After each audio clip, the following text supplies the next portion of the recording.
Recording in progress. Good morning, good afternoon, good evening, and good night. Greetings to all our global ambassadors and welcome to Globally Changing Lives Deep Dive webinar. This is an unpassive official webinar, so please, we welcome each and every one of you with open arms. And today is June 2nd, 2023, and we're all honored to have you on Deep Dive. So let's dip into it by starting with a signature tune that opens our minds to what is going to happen to us, what we're going to share with everyone. And we call ourselves now what Global Ambassadors. So over to you. Okay, Dr. P, your hand is up. No, it's not for Dr. Derek knows why my hand is up. It's okay. All right, okay. All right. Thank you, and over to you for our signature tune for the day. Thank you.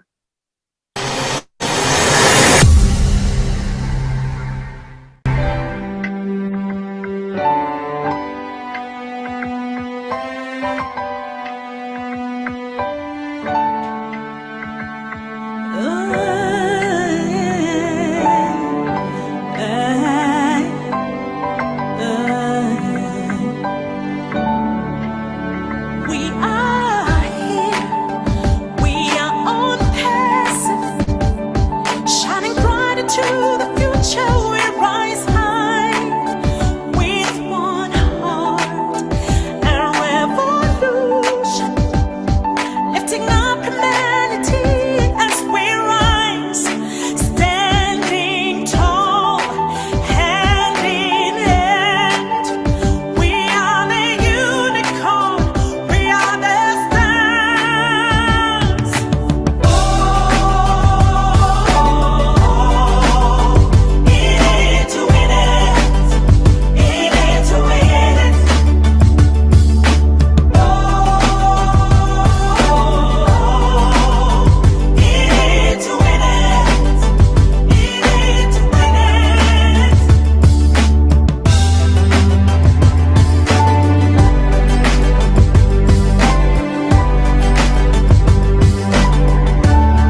On Passive.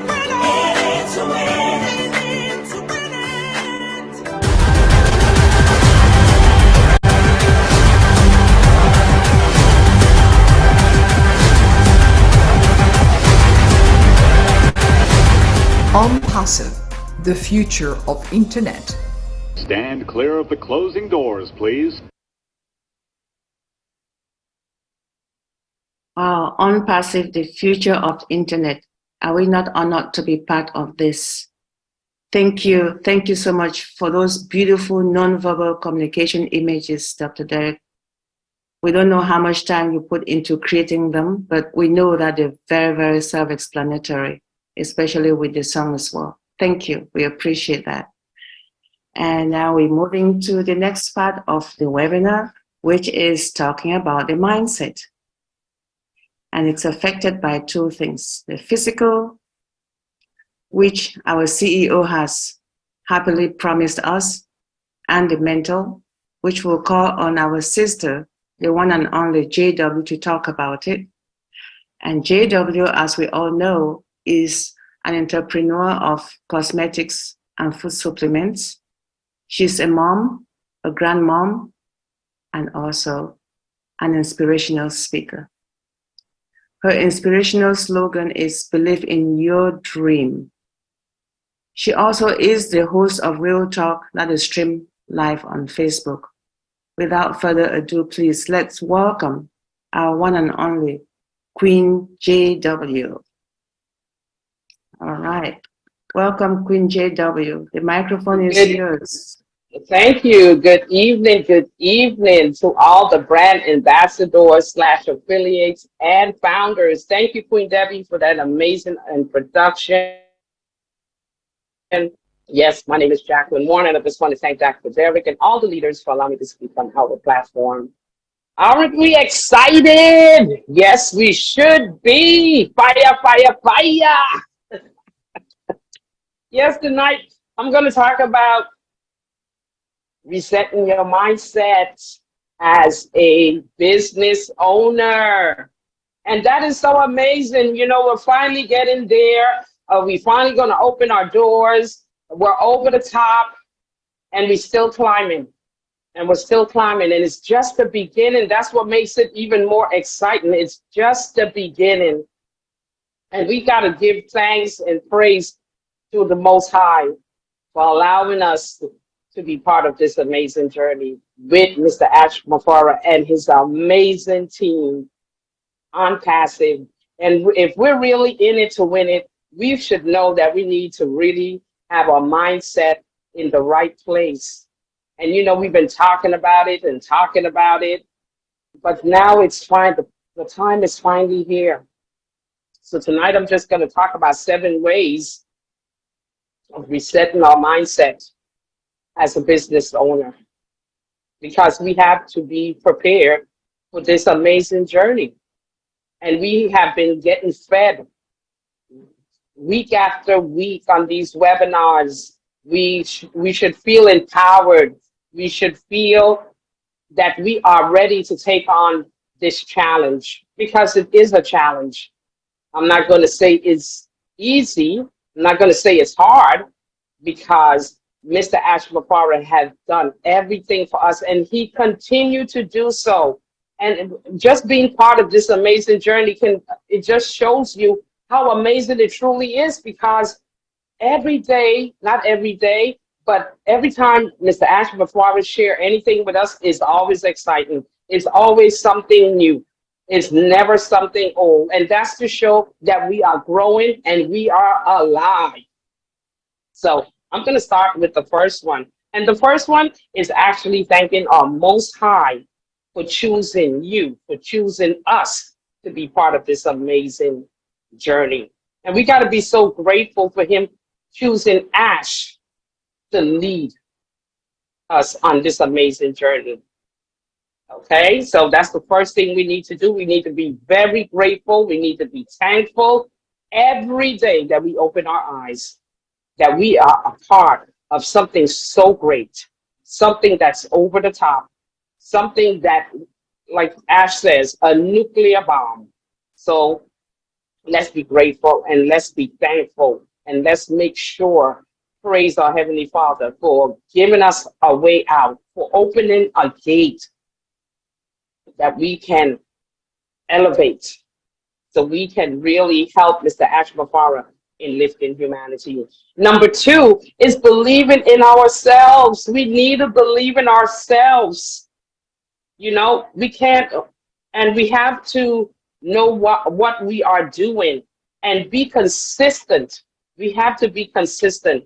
That's a positive way of being recognized, because we will be recognized. Remember, Ash McFarland said, they will know our names. So be yourself. Don't try to be anyone else. Don't try to be, believe in yourself. Don't let anyone detour you or make you feel like you don't know what you're talking about, or this is not real. No, you know it's real because you've been here. You've been part of this from the start. Some of you been with Ash Mafara from the very beginning. So therefore, you should be very self-confident, because Ash talks about being self-confident. You have to motivate yourself. So believe in yourself. Number 3 is be authentic. Don't try to be like Dr. Derek or Queen Debbie or Dr. Benny. No, just be yourself, because all of us have greatness within each and every one of us. All of us are unique, and all of us have a God-given purpose. So be authentic. Don't try to be anyone else but yourself, because only you know you better than anyone else. Okay, so believe in yourself. That way, because your audience needs to know about you. Yes, they need to know about the products, but they need to know the person. And that's you. That's me. They need to know about. So tell your story.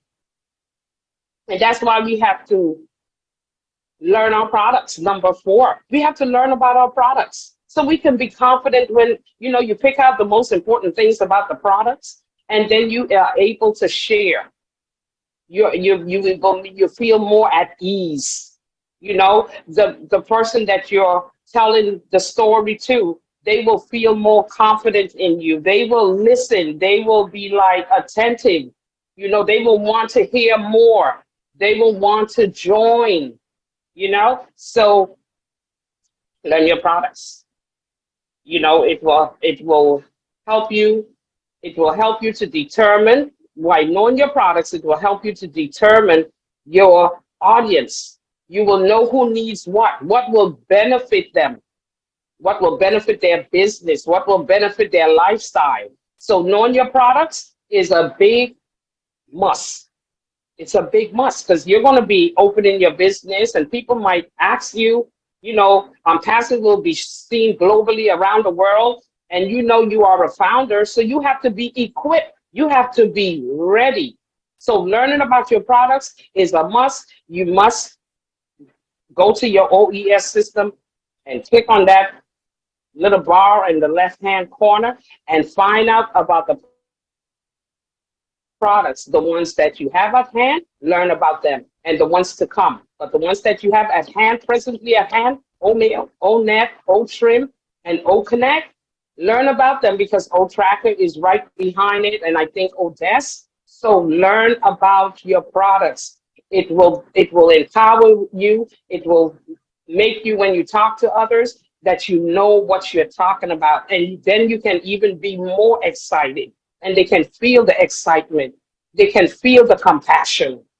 They can feel the love. They can figure, hey, this person is really want to help me to change my life around or turn my life around.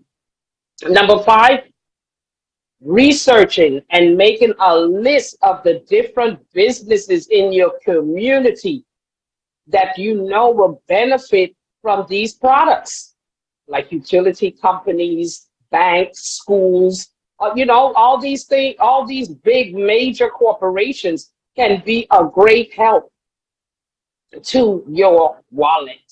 It can make your apples even more bigger. So learn about the different corporations in your communities, and start sharing. Find a way to share with them. You know, sit down and make little dialogues and how you're going to present yourself.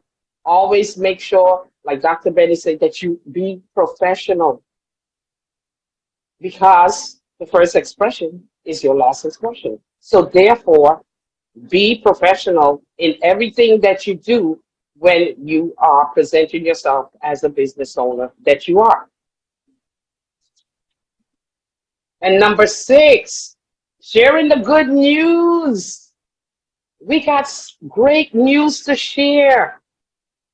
And we can do that through emails. We can do that through media, social media platforms like Facebook and LinkedIn and Instagram and TikTok.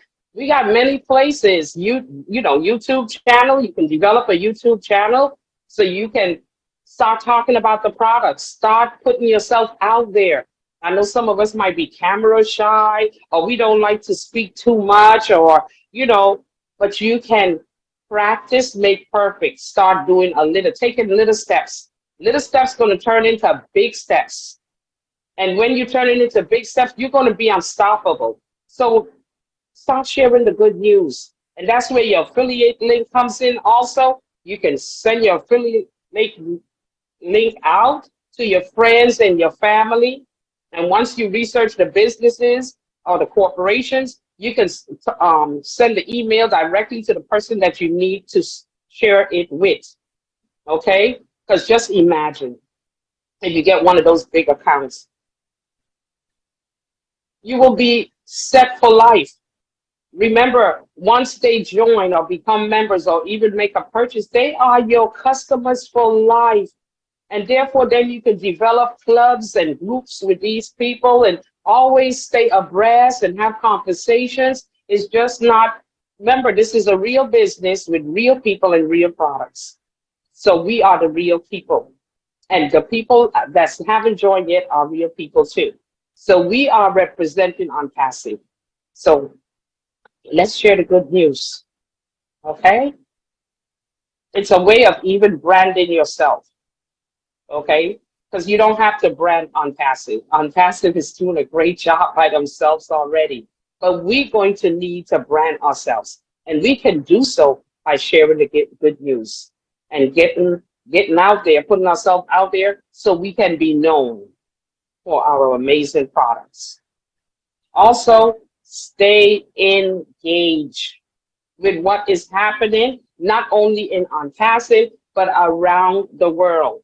That way, you know, when you want to bless a community with bless or a project you have in mind, you will be well educated on what products and where they're located and how you can help them. So stay engaged in our communities. You can do that within your own communities and globally around the world. So let's stay engaged. And in conclusion, once you and me have reset our mindset as business owners by thanking the Most High daily, definitely, we got to believe in ourselves, because if you don't believe in yourselves or we don't believe in ourselves, no one is going to believe in us. So the first person you have to believe in is yourself. Okay? And then you have to be authentic. Be you. Don't try to be anybody else. Then you're going to be fake. If you try to be anyone else, you're going to sound fake, you're going to look fake. But if you be you, because some people already know, your friends and family already know you. So when you switch up on them, they're going to say like, don't sound like her. I wonder what's going on. No, be yourselves, but be professional in what you do and know what you're doing and why you're doing it. There got to be a cause. There got to be a reason. And they talk about your why. And that's probably where your why come in. You know, why am I doing this? Why did I join on passive? So believe in yourself is very important. Learning your products. You got to know your products. If you don't know the products, how are you going to talk about them? How are you going to know what product will fit that corporation? or what product will be good for your friend, you know, or your family? What would benefit them more? What are they complaining about? And that's where conversation comes in. Because by having a conversation, you will know exactly what that person needs in their life. So sharing the good news, staying engaged. We got to stay engaged. If I didn't stay engaged, I wouldn't feel so empowered like I am now. I'm empowered because I attend these webinars. You know, I go and reading, learning more about unpassive, being excited for yourself of being in this amazing journey with Mr. Ash McQuarrie. You know what I mean? And the amazing team. And being grateful that they have done so much for us. We couldn't have done it. And you have heard him say, you can't build your own website. It takes money. You know, you can't build your own data center. It will take money. And look at that, $97. Look what we got for all that $97. He even refunded it back to us. Isn't that amazing? Isn't that a man with a heart? Isn't that a man that loves humanity? A man filled with compassion and wants to help the world to change and make this earth a better place? So let's remember our mission. In it, all together to uplift humanity by being the solution to the pollution and making our planet Earth a better place for all. Thank you so much for your listening ear, and I hope this will help you in resetting your mind as a business owner. Thanks again, Queen Debbie. Thank you, Dr. Derrick, and all the leaders. And thank you most of all, brand ambassadors / affiliates and founders. Over to you, Queen Debbie. Wow, thank you so much, Queen JW. Thank you. Yes, indeed. That's an amazing presentation you have there. Every day you speak to us, it's like refreshing our minds about what we should be thinking. 7 ways to reset. We have to reset whatever our mindset had for us. And you just said it all in 7 different ways that we have to think of. And I will say you should not go away because it's time for questions, and you know the audience definitely may have some questions for you, and I hope you are ready. You always were born ready in this family. Everybody is born ready because we've been trained by the best. Dr. Derrick trains us to be ready, right? You should always be ready.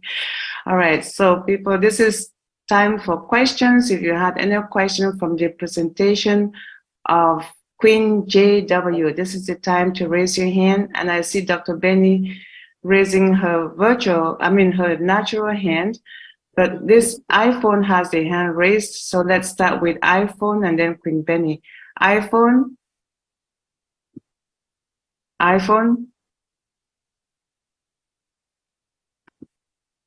Hello, iPhone, you can unmute yourself. 954-839-0335. That's Sorry? Is that the iPhone? Because I didn't raise my hand. Oh, it's just showing iPhone, no name, and the hand is raised. Okay. So what is your phone there? What's your name? Alberta Harris. Alberta Harris. Okay. Thank you, Queen Alberta. Yes. Queen Dr. Benny. You know, I'm excited, right? Thank you so much. Okay, I heard today is June 1st, but sorry, my calendar is showing June 2nd, so I have to fix that. Over to you, Dr. Benny, sorry.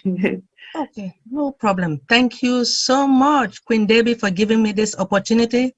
Hey, I want to welcome you guys, and I want to thank each and everyone, and most importantly, our Father, for bringing all of us together, right? Father, Yes, thank you for bringing all of us here. See, I'm talking to him, Papa. Okay, sorry. All right. Extraordinary presentation, Queen Jackie. I love all your points, even though I did not write the first one. But there was something, one of those points says that we should really, really know our products, our solution. Look, you are on point. I'm going to say why. On the 31st, that was just yesterday, right? I attended a webinar on YouTube. Queen Susie McRae was there. She stated that we have to brand ourselves. We have to take 5-7 seconds to say something, to make a speech. Now, about, let me say, the products or solution. Like, how can you help a business, right? How can I solve the problem? Which means, now, you want to solve somebody to create a web, like we have what? Or create, right? Maybe to create the webinar, right? So you just need to know just a little about those products for 7 seconds. How can you help? Let me say the federal government. How can you help the state? Now, like for human resource or staff, you need to know something small about each product. It is crucial, especially those who are going to become resellers, right? Those, let's give an example. I know that we are founding members, we are affiliates. We're still going to be resellers. But those that are not founding members, they are resellers. Now, how can you convince? I know that we don't have to, but how are they going to convince someone that, okay, could you please, do you know about Zoom? Oh, we have something that is much better. Then the person will say, what do you have? And what is it? And what is it? You have to tell them, why do you want me to leave Zoom and join and buy or purchase or connect? Give me the reason. So it is very crucial for us to know, even just one line of each product. Please, I am going to learn more, and I want to thank you. And I will stop at this moment, but thank you so much for this presentation. You're welcome. Thank you. We love you. Love you too. Thank you, Queen Dr. Benny. See, Queen JW, we always love listening to you. Yeah. Thank you. Keep doing what you're doing. You're the best student that we have had here from the last couple of months. Every week it's something new that you share with us. Thank you for being uniquely you. Thank you, Dr. Benny. All right, I'm not seeing any hands up for Queen JW. So we are going to move to the next section of the webinar. And that is how to put WhatsApp on your laptop. Ooh. Yeah. I'm one of those who does not have WhatsApp on my computer. I had it before and it was a lot of work. So I disabled it. But guess what? We have the best. We have our King who respects each and every one of us by making sure we get everything and anything that has to do with our computers, our gadgets. We remember on Tuesday what happened?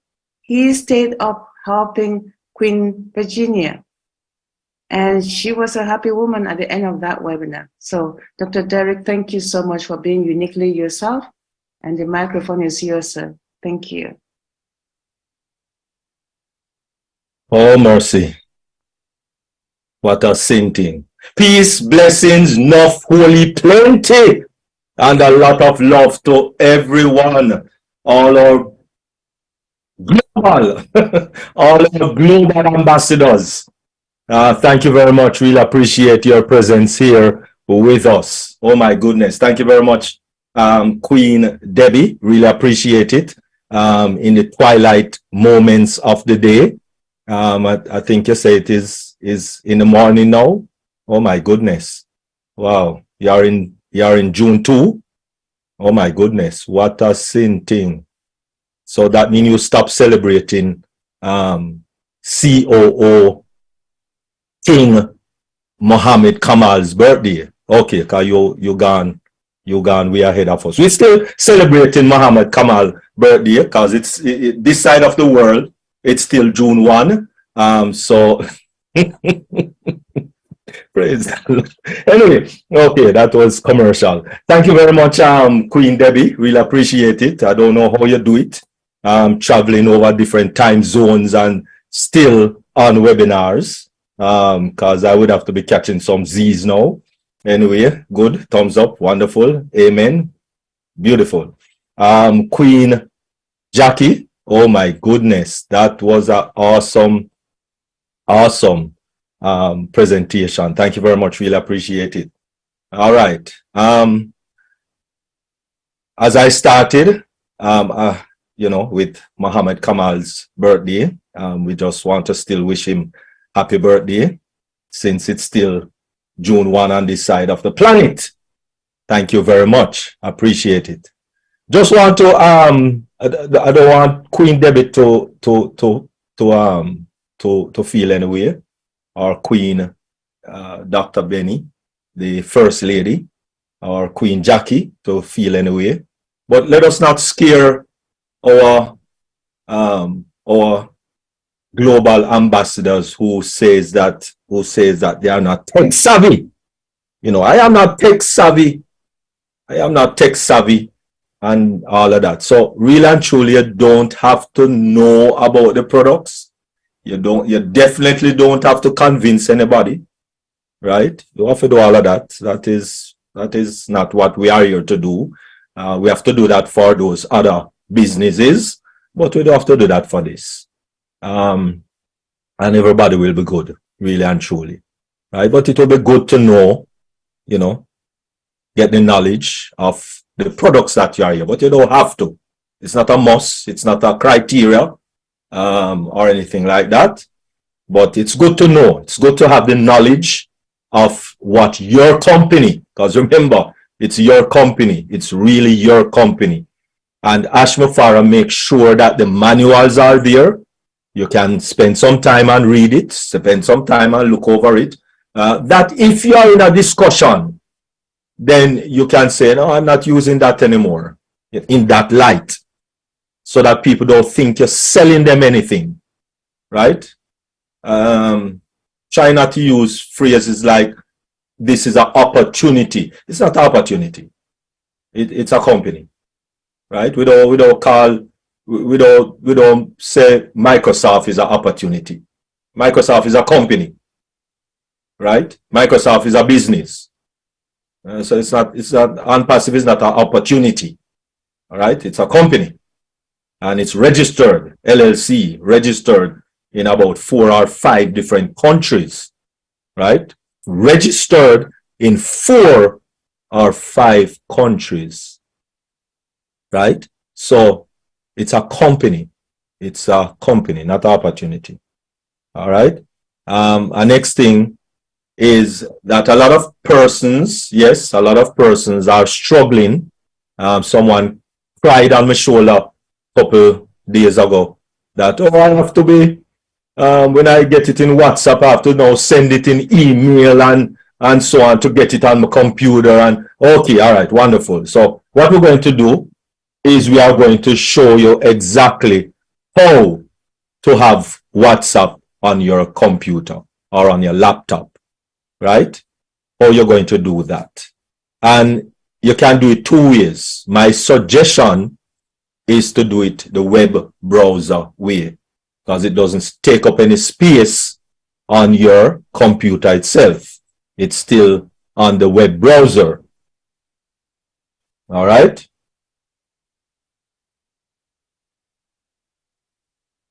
And so, let me share screen so we can get into that as we speak. So, of course, you'll get a web browser, of course.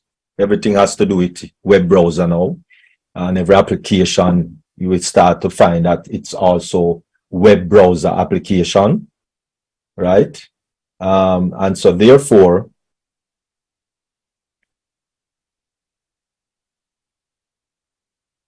all you have to put in, and this is your address bar.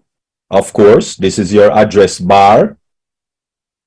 This is your web browser. This is Google Chrome web browser. And this is the address bar. In your address bar, not in the search, this is the search down here.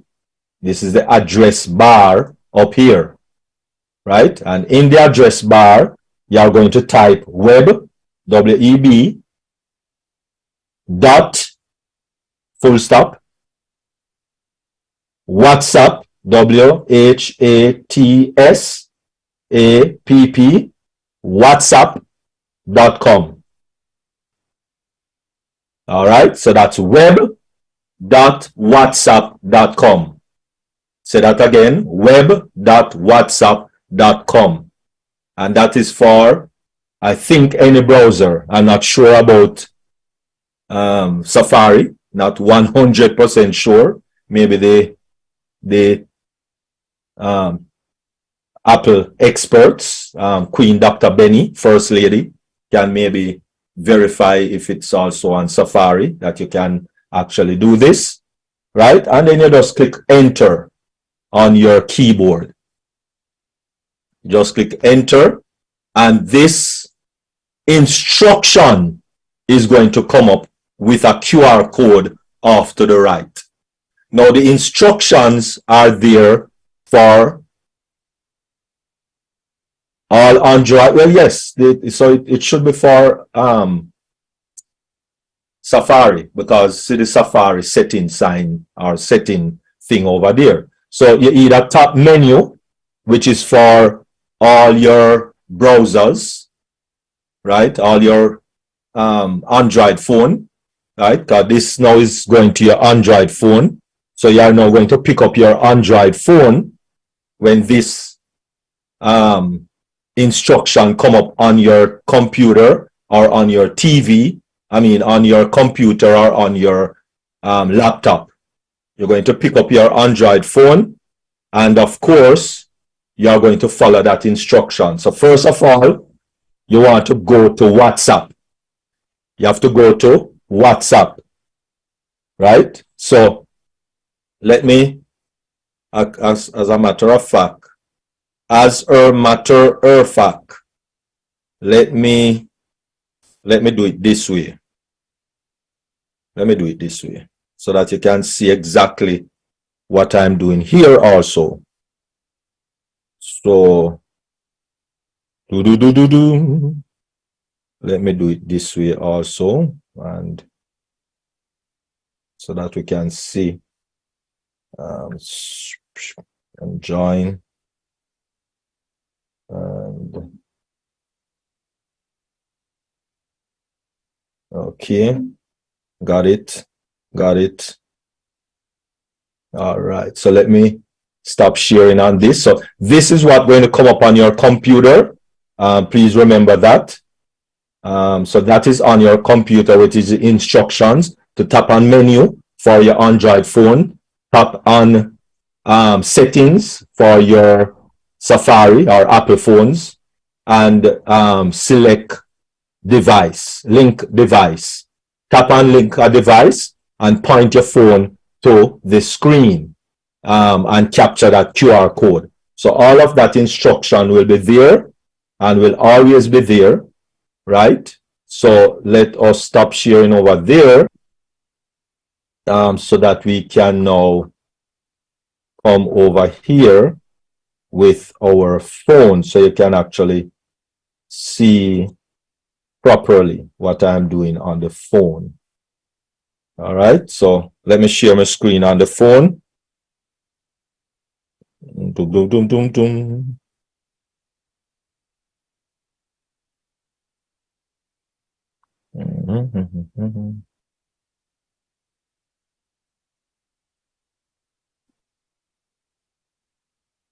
Okay. All right, share screen. Start now. Zoom. All right, so we are now seeing the phone. Now this is the action on the phone. You click on WhatsApp, right? You cannot be in a message. You cannot be in a message. You have to be here where you have the list of people, where you have chat, status, call, etc. Right? Right here where you see the list of persons that are, you know, sending messages and so on. The three little dots, and for the Apple, it's the settings, you know, icon or whatever it is. But these three little dots, that is right here on the top right of your screen, very top, right beside that search and above the calls, and to the right of that search bar, right? You click those three little dots, and that is where you see linked devices. Linked devices. You click on linked devices, and see it here. See it says now link a device. So you tap on link a device. You know, well, I have a sort of thing on my thing. So if you notice now, there is a little square. There is a little square that is very bright. A little square that is very, very bright. You have to ensure that the QR code is right in that little square. So you have to adjust your phone up or bring it back from your computer screen, right? You have to adjust it up or bring it back. So let me bring up that on this page instead, so that we can see exactly what I am doing. Oh, no, we can't do it here. Let me bring the thing that we are looking at up here. Right, beautiful. So if you notice, when at the near eye, you see? So the nearer I carry the phone, it's select. And if you notice now, it's being selected on the, so let me stop sharing this. Let me stop sharing the phone now, because it is now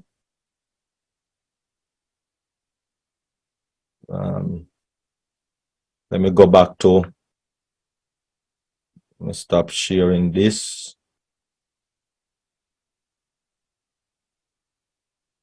Okay, stop sharing. All right, and now let me share the computer.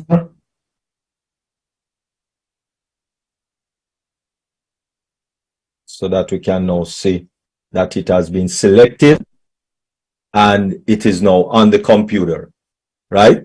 So as I said, you have to ensure that that little QR code comes inside of the scanning thingy on your phone. All right. So that is how you get WhatsApp on your computer or your laptop, so that you can now, you know, on your computer, you can now select your name, or select, you know, whoever send you a WhatsApp, of course, right? Let me click on Canva, right? So see it right here. All I would have to do now is just click on the webinar, and I will be in the webinar 1, 2, 3, right? So that will be how you have it on the web, on the browser. So it didn't download anything. Some of the time when you download the WhatsApp and thing, it take up space, and your computer start even go slow and all of that. So if you keep it on your browser, and you know, if it's even not your computer or your laptop, then it's best to keep it on the browser, so you can log out of it and what have you. Or if it's your computer, then you can actually save it by bookmarking it. And again, in your address bar, you just go across, and you click on this little star, right? It will be a little different for Safari, I would think. Click on this little star, and it comes up WhatsApp, and you make sure you choose bookmark bar in your folder, the bookmark bar folder, right? When you click on bookmark bar folder, you click on done, and I guess a lot of things on my bookmark bar, so I have to go here and bring it up on my bookmark so I can see it right here. Okay, so first of all, first step, that is how you get WhatsApp on your bookmark bar, and on your computer you can have WhatsApp on your computer, so it's easier access to your webinars. All right, I'm going to pause right here because we're going to have something else to also demonstrate. But if there's any questions, let me go over to Queen Debbie. Thank you, Dr. Derek. I appreciate that. Welcome, Dr. Bill. It's good having you. I raised my hand because I had it on my computer before. As stubborn as I was, I deleted it, and I was following you, and I think I got it back up. All right, But, wonderful. on the right side of my screen, it is showing it's still showing what my phone had. So how do I get rid of that? No, when you say what your phone had, what do you mean? Okay, when you were showing the screen, how you have to point it to the QR code and then it switched over to the web on your computer. Mm-hmm. I still have that screen on my. Oh, so you're still on the QR code. So Yes. how do I get rid QR of the code. phone? No, let me understand what you're saying. Now, share your screen. That would be the best thing you do. Share your screen so Oh no. we can see what you're saying. Because I'm not sure what you're saying. So share your screen. Let me see your screen. All right. So go to your web browser, and that desktop is very cluttered. You need to I clean know. up your desktop. Oh my goodness! You can't ever find what you're looking for. Don't don't Yes, get I me have to started. judge you right now. That slows down your computer, you know. That slows down your computer because you can't even find what you want. No, then you just click on a person, click on Engineer Mike, click on Women Empowerment. It's already done. It's done, Debbie. Okay, Done, Debbie. No. Click on the left hand side. Click on the person. No. Click on the left hand side. No. Women Empowerment or Bridget Kamsi or something. You click on somebody and then it populates over there. You see, the computer is a little broader. Just always remember your phone is a little narrow, so it's not going to show it so big. What your computer is doing is, that's what I was worried about. To the right no, side. don't worry about it. Okay. What it's doing, it's separating two columns. So one column would have what your first page would have on your WhatsApp phone. And then when you click on a person name, all you would see now is what is on the right hand side. Okay. Right. All right. Remember? That was my question. I appreciate it. Thank Right. you. So right now with the computer, you're seeing both sides at the same time. I hear you. All right. All right, Dr. Derek. Thank you. Beautiful. All right. Wonderful. Don't say anything about my screen, please. No, I have to say it. You're slowing down your computer. That's one of the major things that slows My computer is 11 years old. That's even worse. So you shouldn't have anything on your desktop. You know, start cleaning it off and you see that your computer run a little faster. All right. Okay. I'll find time and call you for that. All right, let me explain a little on that too. You remember when I said when you're buying your next computer, you're supposed to have 64 gig of RAM? You remember that? Right, beautiful. The RAM is where the work is done. So when you open a file, when you have a file open on your desktop, it is now operating in your RAM. So when you have so many folders and files and things on your desktop, it is showing that all of those files are being used, and it's only operating in your RAM, not in your hard drive, but in your RAM. And so it takes up a lot of space and slows down your computer. All right, so take your time and put them in a folder and put them properly in your hard drive or on your hard drive. Thank you. All right, wonderful, beautiful. All right, over to you, Queen Debbie. Oh, thanks. Oh, I was the one you helped first. Thank you, Dr. Derek. I was so excited. I was so excited. All right, I will have Dr. Benny and Sister Kanda and Sister Bridget. Dr. Benny, please.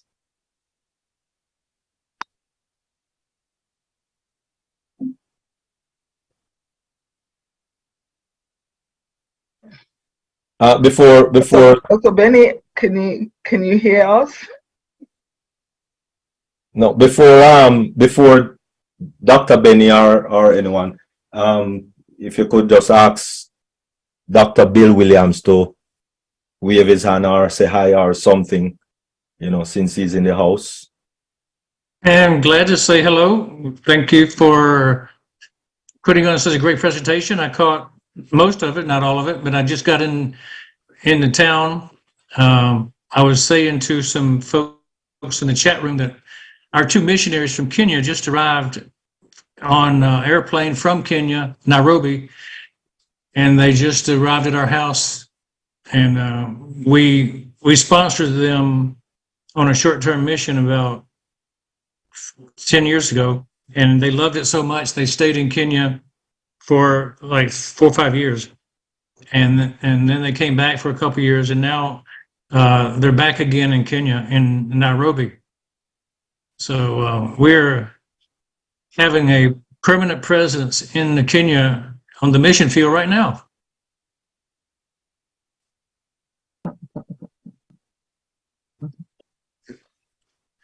So I'm glad to follow what you're doing, Dr. Derek. Wonderful. Thank you very much. Really appreciate it, Sir King, Dr. Bill Williams. Really appreciate your presence, and thank you for that information. A lot of Kenyanians. Oh, you say Kenyanians? Kenyans. Kenyans. Okay, a lot of Kenyans would be very grateful for all of that missionary work that you are doing, most definitely. And I know that. Queen Debbie and Yes. Dr. Bill, please to have a conversation with Queen Virginia before we leave. Or if you could allow Queen Virginia, she created something, and she created the prototype and all that. Let Queen Virginia tell you about it, because it's up your alley, Queen Debbie. That has to do with water or some water thing. But let her tell you about it. Go ahead, Queen Virginia. Thanks, Dr. Derek, and hello to everyone. I'm a nurse, a retired registered nurse, but I'm still practicing in the community. I've done community work for 30, 40 years, and I had a big problem with when I was nursing the war vets, because they were so disabled, weak, and they had a lot of trouble getting into their showers, because the showers were in the old homes that the veterans had bought when they came back from serving in the wars, and the shower hobs were too high. But to renovate a shower to the needs of a disabled or a person who just couldn't get into their showers, they couldn't have a shower. So I found myself one day with a wonderful old veteran from New Guinea. He said to me, Virginia, I can't do a shower anymore. So I called my offsider, and she came over and between us, we got him, wheeled him into his garage because it was concrete floor, and we filled buckets with warm water. And so we did a little relay between the kitchen to get the hot water and his bathroom and the garage. And a few nights, I was just really wondering what could be done. So I set out to fix this problem. And I thought for a few nights, and I woke up one morning, literally at 1 o'clock in the morning, and I jumped out of bed and I quickly drew the diagram of what I'd thought about. And it's a fully self-contained portable shower, lightweight, transportable in the boot of a nurse's car, or anyone else can use it as well. Camping trips, fishing trips, holiday parks. It can be used anywhere by anyone. There is a proper shower, adjustable rose shower head attached to a long hose, and the tap fitting will be a universal fitting, so we won't have to worry about having a special fitting made for each shower. It'll be a universal tap. So this is proven to work, and a young man took his severely disabled brother on his first ever camping trip. Wow, you know, that was just amazing. And I would like to do another prototype, because when I moved, the initial prototype was actually thrown out accidentally and it didn't arrive in the removalist van. But my aim is to reconstruct a new prototype and help the people who are unable to access health facilities, healthcare, personal care, and donate these showers to Obless, who would then give these showers to people who have absolutely no health facilities. I just really want to do this, and a search has been done by the Industrial Development Centre here in the Hunter Valley, and there's nothing like what I've created. And I've done another search about 6 weeks ago, and there was still nothing there. And this is easy. There is a catchment tank underneath the grid, the shower grid. The front door to the shower pulls down and acts as a ramp to wheel a shower chair with the patient sitting on it into the shower, pull up the door and turn the hose up, turn the water on and shower the person, dry them, put them into some comfortable clean clothing, and they either go back to bed or they sit up for the day or for a while. But this made such a difference to the young man who'd never been camping, ever. And I just feel so good about that. And the maximum weight of this shower will be 150 kilos. A person of 150 kilos on a shower chair, wheeled in. This shower can be used anywhere inside the house, because I'm going to make the hose attachment long and flexible, and the water that's caught in the catchment tank under the grid will be either have a pump attached to the outlet, or it can be gravity feed. So it means the spray water from the shower can be put out onto the lawns or the garden, and it can be used to save water. Because in Australia, we've had terrible droughts and fires, and our dams were emptying. So, and this will also help the preservation of gardens and any other form of nature, this water is so needed. So I really want to get this done so people can start profiting. And I just want to help with Bliss and donate some of these showers. So I will need I'd like to talk with someone about this and get it going, because the University of New South Wales has invited me to their events regarding this. I've been attending, and I have another one next week, and I'll be talking again with people about what this can do for others. So I think that pretty much sums us up. And if anyone has any questions, please ask and I'll answer. And thank you for listening. Wonderful. Thank you very much. Sir Dr. Bill Williams, want to comment, and or Queen Debbie? Yeah, Virginia, it sounds like a wonderful idea. An idea that I don't understand exactly. It's a portable shower. I don't know the source of water to it, but I guess it's hooked up to your house. Yeah, it's the water will be attached. The hose will be attached to, say, the bathroom tap or the kitchen tap, because it's got a universal fitting, and it will have a hose long enough to move from one room to another. It's going to be, I think, a lightweight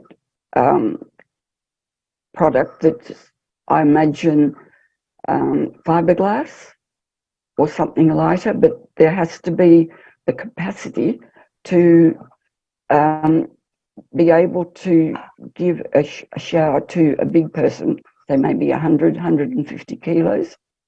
And that is going to be reinforced, maybe. But I'm going to modify this because there are a lot of patients who are terminal.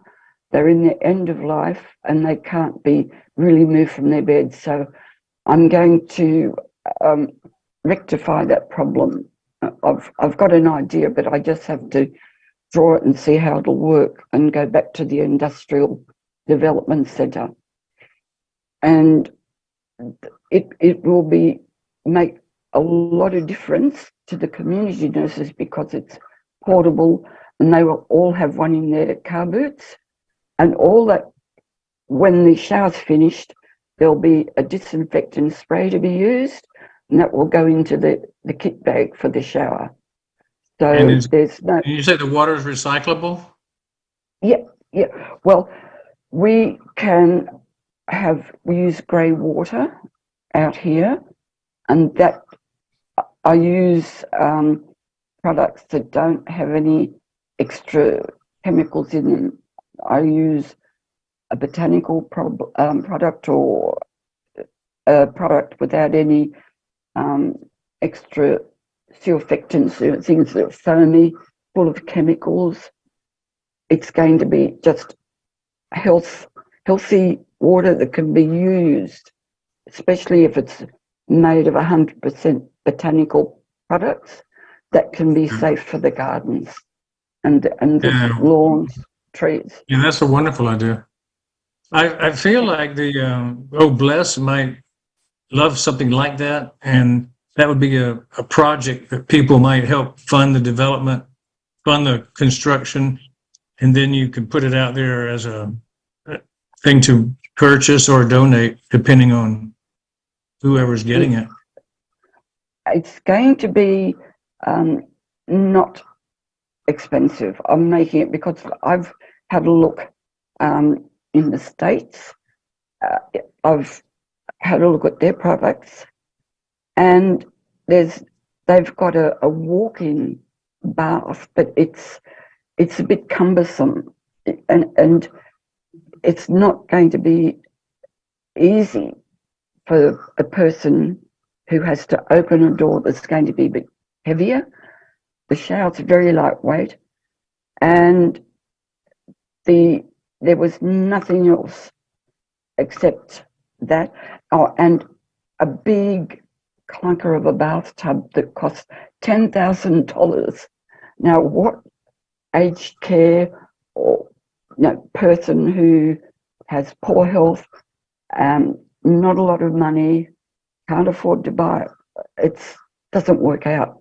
So that's why I'm going to make this at a reasonable price. It can be bought by person, or if they can't afford it, I'll donate to this cause. Because Sounds like a winner. Thanks. I've had 30 or 40 years of community experience, all aged care and war veterans, and the showering and the bathing has been the bane of every community nurse's time, because it'll be time efficient as well, and easy for somebody to carry up into the house. It's all there, and it just folds up, and there'll be a nylon cover supplied, plus the cleaning solution. I'll have to get those made, but I just want to get a few ideas put together and then get some testing done, because I want to be all perfect for someone to use. Well, be sure and consider how we use Obless and maximize the benefit to the construction, design, and creation, not just the delivery. You may get a lot of help around the world for something that's unique like that. Thank you. Yes, that's why I wanted to become international. So I'll be testing it first to make sure before I'm ready to put it out there. I want everything. Can I suggest a name for it? Yep, sure. Oh, yes, please. It's got to be the Outback Shower. The which? Outlet shower. That is awesome. Oh, the outlet shower. Outlet shower. In the Outback? Outback shower. Do it like the Aussies do it, in the Outback. Yes. Yeah. That will be great. Outback. Queen Virginia, just to add to what Dr. Bill said, and if you're planning on going international, can you consider developing countries? I have a brother who is a double amputee, and we just finished trying to fix a place where he can use his wheelchair to go into the bathroom by himself. And I'm just thinking, will it be something that could be used for people who, like as I just said, double amputees, to be able to go and have their showers by themselves? Because what you just explained in Australia is very easy, but in the continent of Africa, it's going to be quite a challenge. So you might have to modify, for those that will be shipped out internationally, some of the features to accommodate those locations and the sizes, because homes are not as huge as they are in other parts of the world in Africa, and the doors are very narrow, and healthcare there is very minimal as well. So you might want to take that into consideration when it's time to go international.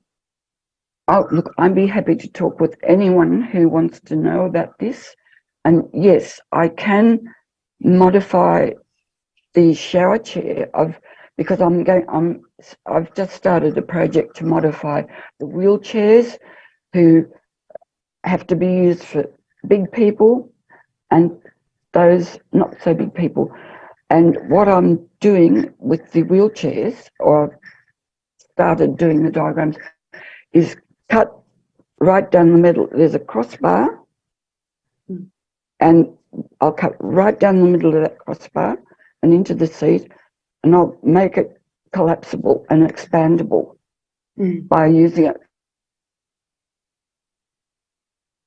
People in for the smaller people, and I can make the shower smaller to fit through the narrow doorways. Okay. Yeah. So I'll certainly consider that. I'd love to do that, because I'm going to make these wheelchairs available as well. and I want to get a rebate for the people here in Australia through Medicare, but that can be done. And I'll get your number from Dr. Derek, because I recall the other day you did share numbers on Tuesday when you were being helped. So I'll make sure I will communicate with you. Thank you so much. That would be fabulous. Right. Thank you. Thanks, Dr. Bill. I love the name. I've had a problem for ages trying to think of a catchy name, but the Outback Shower, yes, that's Australian. Very. So if ever you guys come over, I'd love to meet you, because I'm coming over sometime, hopefully by the end of this year or early next year. So somehow I would love to meet you. And I can talk about a lot more things that I'm doing. I'm doing a lot of, making a lot of home care products that aging people cannot manage, like getting the lids off their pills, the bottles, opening jars. I've got a million ideas, but I can only do one thing at a time. So, yes. Thank you so much, Virginia. Thank you. Thank you. Very welcome. Dr. Bill, impeccable timing. You came at the right time, and your services, and you see what Unpassive has just done for us. You just, after Virginia's talk, you came up with a name for the product. How amazing is that? Thank you so much, fantastic, for gracing us with your presence today, and thank you, Queen Virginia. Back to you, Dr. Derek, unless Virginia has something else to add or Dr. Bill has something else to add. All right, thank you. Fine. But thank you, everyone, for listening and helping me with a name. Problem solved. Yep. Thank you, Queen Virginia. That's fantastic. Thank you. Right. And thank you, Dr. Bill and Queen Debbie. Thank you. Thank you, Dr. Derek. And back to you, Dr. Derek first, and then Sister Bridget. Wow. Dr. Derek, your lips are moving, but we can't hear you. Oh, sorry. That was it. You can continue with the Q&A. Thank you. Thank you. Sister Bridget, please. Oh, okay. Thank you, Dr. Bill, for being here with us today. We're always graced with your presence. And thank you, Sister, for your elaborate explanation about everything that's going on. But anyway, my question is for Dr. Derek. You mentioned, I'm trying to understand, is there a reason why we have to use the QR code first? You mean for the WhatsApp? WhatsApp, yes. And yeah, that is how it is displayed from WhatsApp. Because you remember, WhatsApp is a device. It's really started out with as a phone device. I don't even think it was even applicable to tablets. It was first just phone, and then it spilled over to tablets, and now you can use it on a computer. And so, yes, that is their way of getting the information off your phone onto your computer. So when you scan that QR code, however they set up their QR code in WhatsApp, it allows you to scan that information that is on your phone onto your computer. Okay, so I think I got lost right there because I didn't get it that way. I thought it was from the computer to the phone. So I think I was probably distracted or something. I didn't get it. So, and then the other question is, do you have to have Chrome web browser, or it doesn't matter? Anyone? It's any browser. Okay. Yeah. So that I know. I mean, you can check Firefox and whatever you, but I think it's Fiverr browser. So I hate to take people back. I'll probably have to reach out later for that QR code thing because I don't want to hold everyone behind, because now I think I realized I didn't get it. Are you on a computer? Yes, I am. Share your screen. Okay. Share your screen. Share. To get Dr. Bill did not get that first thingy. So okay, I'm sharing now. All right, close all of those things. Yeah. And then open a browser. Close that other extension thing.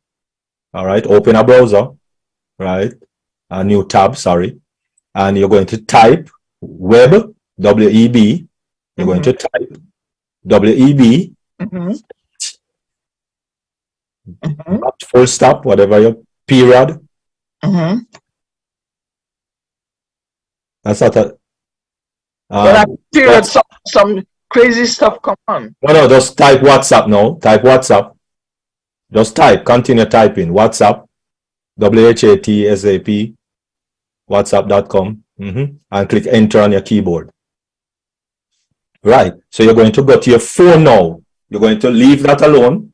Leave that alone. Go to your phone, and you're going to go to WhatsApp on your phone. Okay.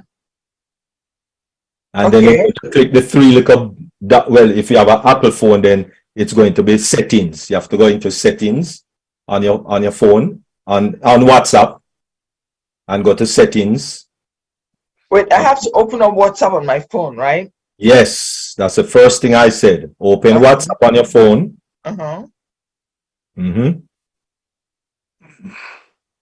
So when I open it up, I see a whole bunch of people that I'm communicating with in WhatsApp. Right. So you're going to go to your WhatsApp settings. Is it an iPhone you have? iPhone, yes. Yes. So go to WhatsApp settings on your iPhone. I don't see a WhatsApp setting. You have to look for it because I don't know much about iPhones. Oh, okay. I found it. You have to know where your WhatsApp setting is. No WhatsApp setting. It's just settings in general. Settings. Yeah, but that's what I'm saying, because if I just say settings, then you might go to your phone settings. So that's why I say WhatsApp settings. Yeah, it's settings. Okay. All right. So, and then you're going to select linked device. Okay. And link a device. Tap on link a device. And then you see a camera. Link device. Okay. And then link a device. Tap on that. And then you're going to scan the code. Oh, scan it by going to the. Oh. Yes. Yeah, man. Yes, that's it. It's already doing it without me doing anything. No, man, you did scan the code. It happened so fast. So you're good to go. All right. So now it's asking me to type something. No. You don't worry about that. No, you can close your phone and see your go to your computer now. It says cancel. It says cancel or device. My dear, Queen Bridget. Forget about the phone now. Device. See it on your computer. Okay. Just click on whatever you want to click on your computer. You're good to go. No, that is not a no. So what am I doing? You click on your friend. You click on one of the people that is there. Just okay, like let me click on your the phone. Yeah. Okay. So the same principle, right? But it's the only thing that everything is on one page instead of two different pages, where you have the names of the people on one page, and when you click on the name of a person, then the right half comes up and you don't see the left half. So does this mean that I have WhatsApp now in my laptop? Yes. Oh. Yes. Okay. Yes. That's what that means. Correct. So what you can do now, what you can do is where you type web.whatsapp.com, which is your address bar. Go up to there, and then go over to your right. My dear, I didn't tell you to open another tab. Okay, go to my right. Go to your right where the star is. The first one. No. The one beside the A. Go to your right. Go to your right. Go in the address bar. In the address bar. Go down to the address bar.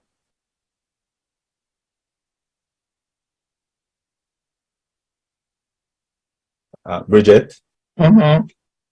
you know you're not listening to instructions though. Oh, okay. Say it again. Could you click on the WhatsApp tab? Mm-hmm. Okay. Come down to the address bar. Go over to your right. The third icon, the one with that look like a star. Click on that one. And save it in your favorites. Click done.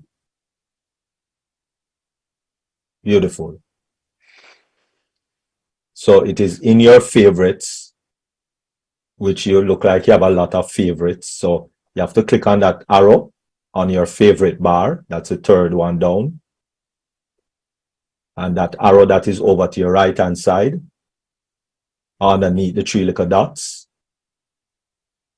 Over to your right, under the three little dots, under, click on that arrow and scroll down in that pop-up screen. Scroll down.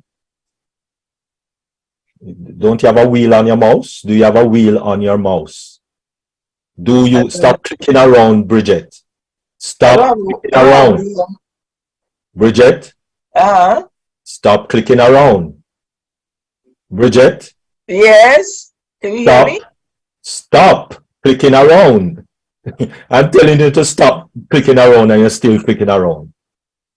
Click on WhatsApp again. Click back on WhatsApp. Click back on WhatsApp. WhatsApp. Okay. WhatsApp. Click back on WhatsApp. Okay, let me look for WhatsApp. WhatsApp is right there in front of you, that big page of WhatsApp. Beautiful. And as I said, it's an arrow that is under the three dots that you're going to click on. The three dots on the right, all the way to the right? Top right, and the arrow that is under it. Right here? Yes, ma'am. Okay. And now you're going to scroll down. Now use that green thing. Come in the body of that drop-down menu. Mm-hmm. Right? And go down to the bottom, and click that little black thing in the middle. The little black thing in the middle. Yes, beautiful. All right. Yep, leave it there. You saved a lot of things, which a whole lot of things you save. And I show you how to use all of those things. See, this is why a lot of your web browsers are. So you're going to click and hold the WhatsApp. Click and hold WhatsApp. And drag it and put it beside Progressive. Put it beside what? Progressive. That is on the top there. Put it beside Progressive at the top. All the way up and over to your left. And go over to your left now. So Progressive right there. Just drop it beside it. Yep. Beautiful. Leave it now. So it's right there on the top of your favorites. Okay? So when you come on your listen first. When you come to your web browser, all you need to do is just click on WhatsApp and it opens up going forward. So Progressive is the key. No. Progressive is just another app that you put there. I don't know what it is about. I'm just telling you where to put it so that you can have access to it instead of using the arrow and go down to those myriads of things that you save, which I know you're not using all of those things. So I'm just putting it somewhere where you would have easy access to it. That's all I did. Okay. I don't know what Progressive is for you. I just use it as a reference so you can put it there. Nothing else. Okay. I don't know your laptop like that. So now I have my phone, a WhatsApp on my laptop. Yes.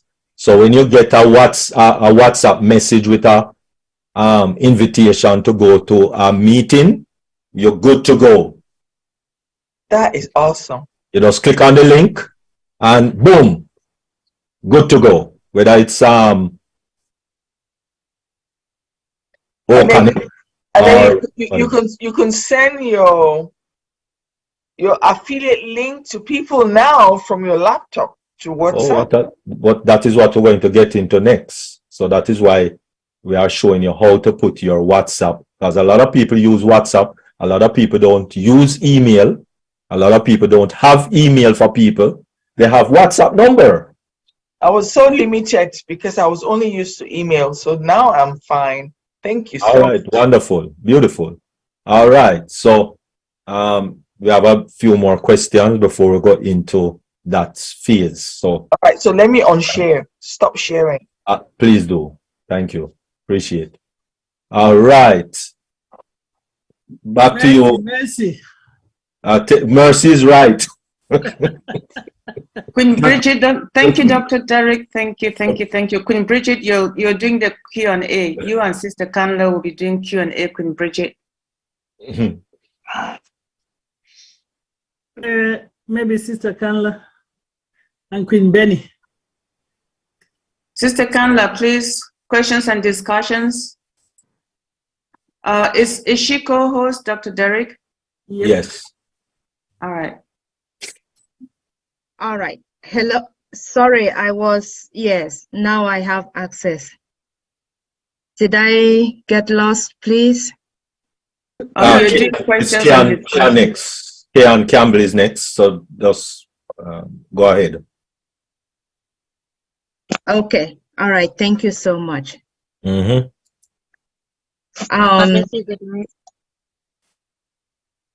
Sorry? I thought I heard someone else trying to say something. My apology. All right. At this time, I would like to call on Brand Ambassador Campbell. Please unmute yourself and ask your question. God bless you. Good night, Brand Ambassadors. My question is, Dr. Derek, I think you almost answered it. It was to clarify, when you have the WhatsApp on the laptop, if it would remain on the phone. My phone is Android.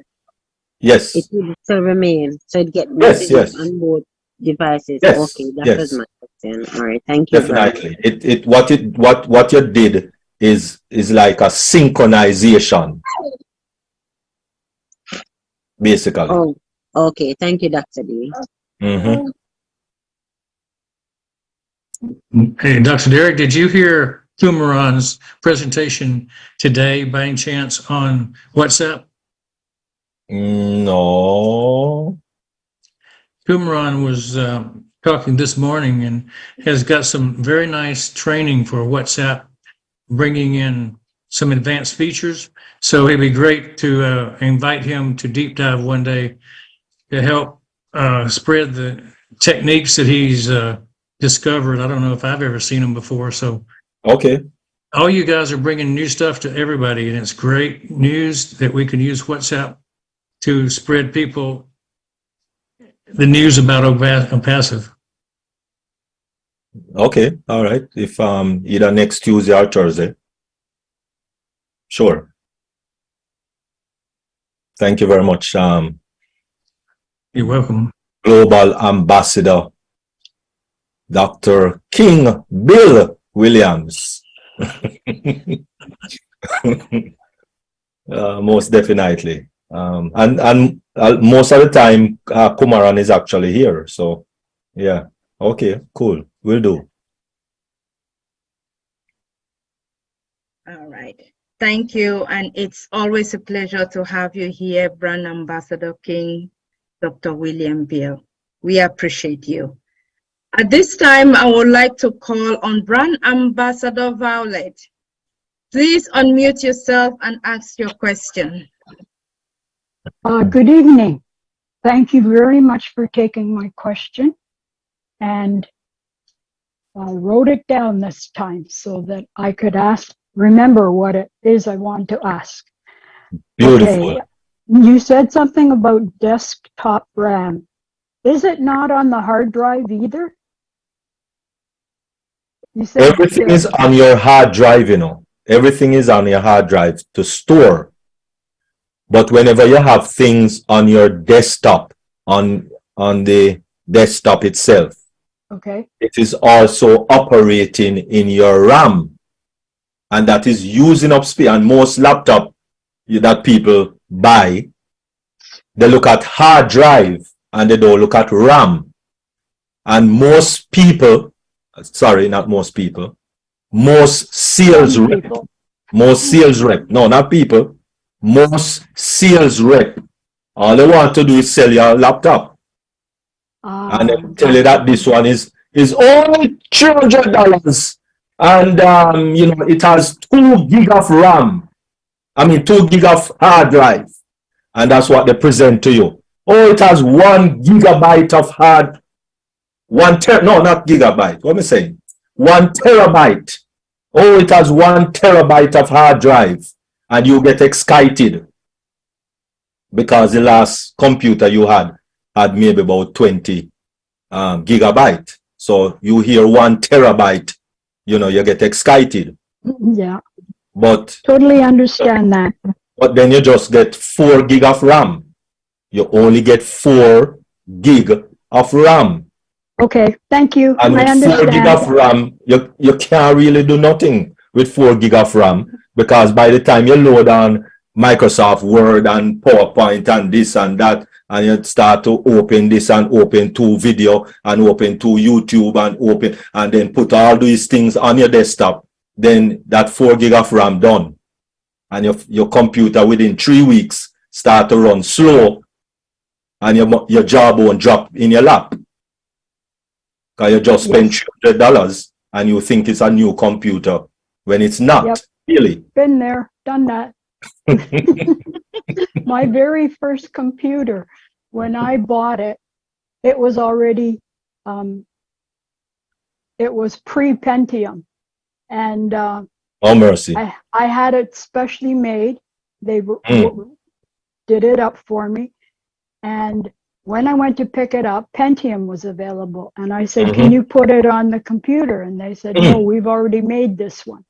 I think I paid $6,000 for it. It's like, yeah, exactly.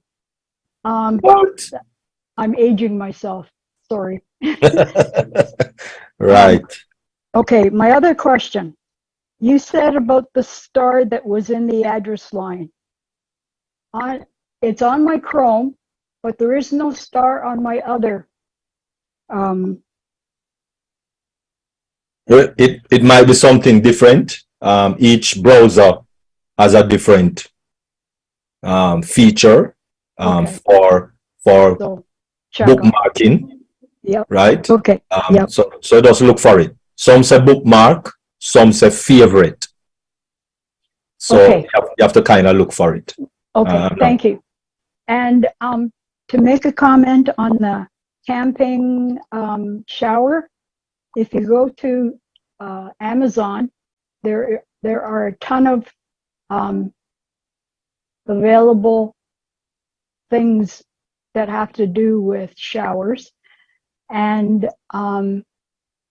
here in Oshawa, I lived in a senior's home, and again, some of the people couldn't get in the shower again because they had to step over the bathtub. So they've come up with some kind of a doohickey that they cut out a U in the bathtub so that the bottom of it, so there's no step over, you just kind of slide in. And so that's an idea if it's in the house. And it's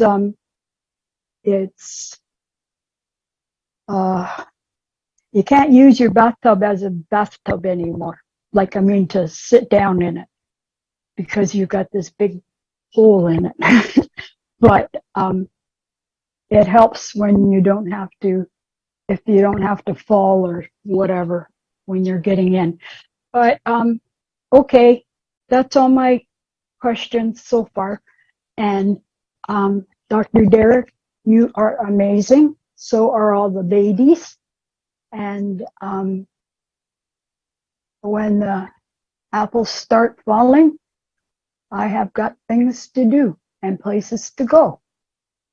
And we'll talk to you another time. Okay, nice. God bless. Okay. And you see, a lot of persons think that when you go to Walmart or Best Buy or those places, and they're selling you a nice, pretty looking laptop, then of course, you know, it's a new laptop. But that's not how you categorize new with laptops or computers.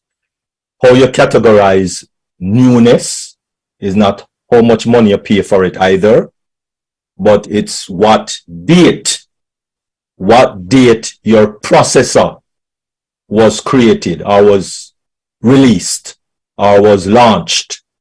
It goes by the processor. The processor is more important than anything on your computer, really, because that is when you know how old, even though you're buying it today, the processor tells you how old the computer is, right?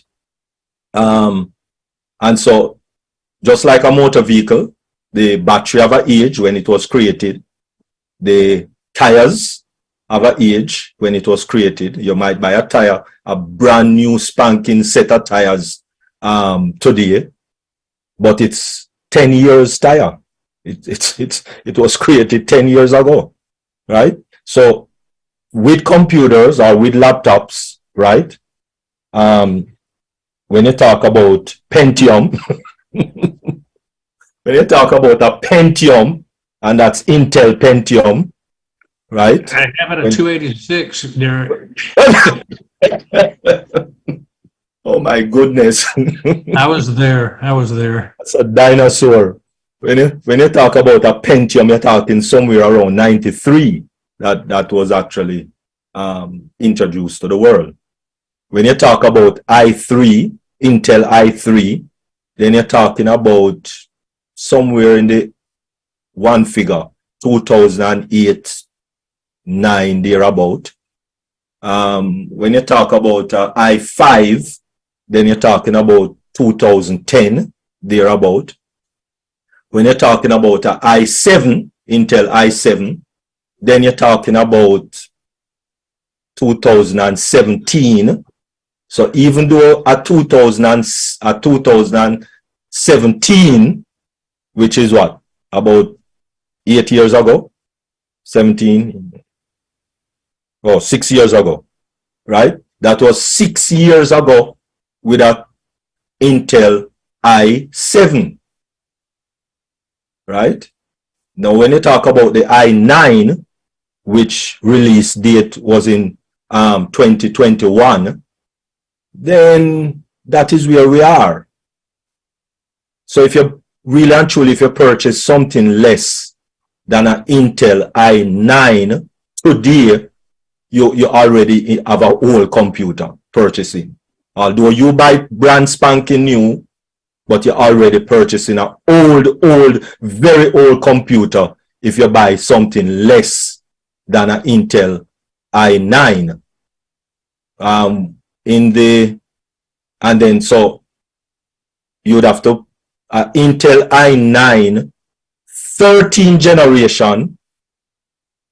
That is the latest one that was released just January. The 13 can go by generations also.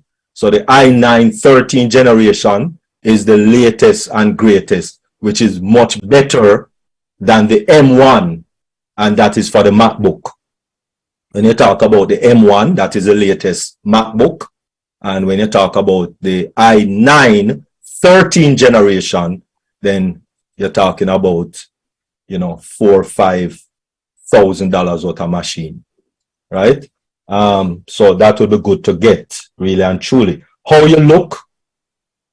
Let me show you a quick look of how you look where to find the information of how old your computer is. So let me share my main screen, which would be this one. All right, beautiful. All right, so this is how you look. What is your what age your computer is. It's not when you buy it. So you click on start, right? Click on start and click on your folder. Click on, let me go in this folder. You click on your folder, right? And where it says this PC, you're going to right click on this PC and you're going to go to properties. This PC and properties.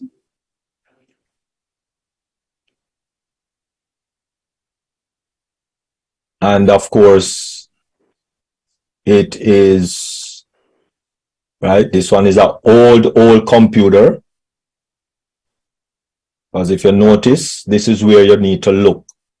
Right here, your processor. It says i3. So that is, what did I say? About 10 years, over 10 years ago. i3 came out in 2000 and, well, more than 10 years ago.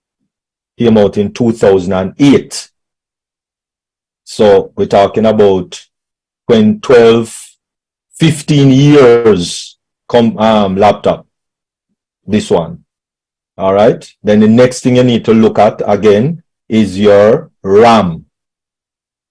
This is just 6 gig of RAM. Remember I said you need 64, right? So these two items you need to look at. Your RAM,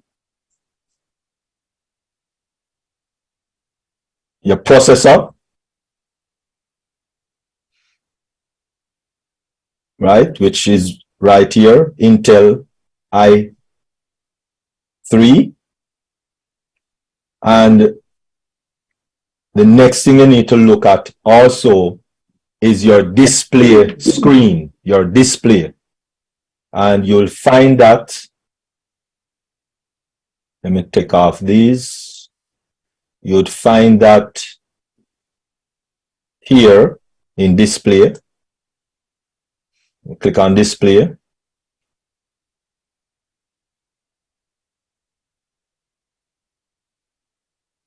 All right. Okay, that one taking a little too long. Can't bother. All right, so let me do it over here. This one killing me. That's killing me. So let me do it over here. This one go a little faster because it's better also. So over here. All right. So as I said, you click on folder. Click on your folder. Right. Click on folder. And over here, you click on this PC.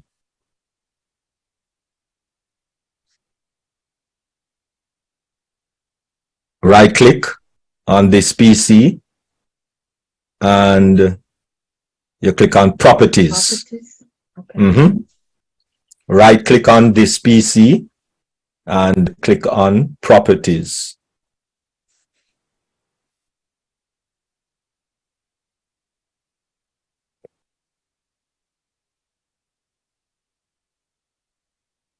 All right. I need to clean up some things. All right. So look at right here. As I said, the processor. This one is a i7, right? And this RAM is a 8.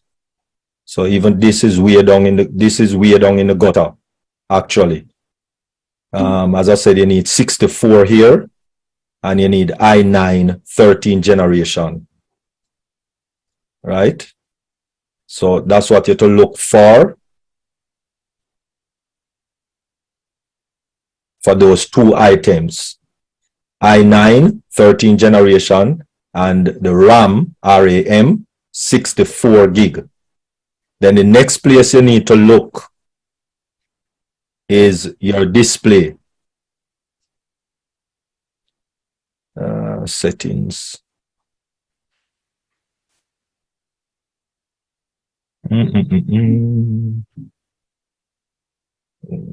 Settings. Where is it? Display. All right. And you can also type it in.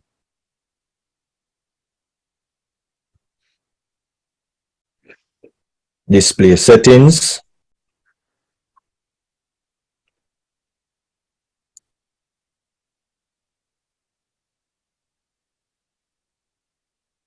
All right, so you need to look right here also where it says display resolution. Remember when I was talking about, especially with O-Connect, as we remember, O-Connect is 3840 times 2160. That's the resolution. 68. That's the resolution. And that is why a lot of things in O-Connect is falling off your screen, because the resolution is very small, because all you have is a HD, high definition, computer or laptop display screen. But what OnPassive produces, remember, it is 4K. 4K, right? And the 4K resolution is 3840 by 2160, right? And most people know 1080, right? Most people know that's high definition. Stopped. Right? Most people know 720, right? That is where high definition starts, at 720. So that's high definition, and 1080 still high definition, 1440 still high definition, better quality, but then you go up to 4K, which is, as I said, 3840 in resolution. So these are the three things that you need to look for, especially when you're going to buy a new brand spanking new laptop or computer. Your RAM, your processor, and your resolution for your display screen. Please take note of those three places that you need to discuss with wherever you're buying your laptop or computer from. Thank you very much. You geeked out, man. Good job. All right, thank you.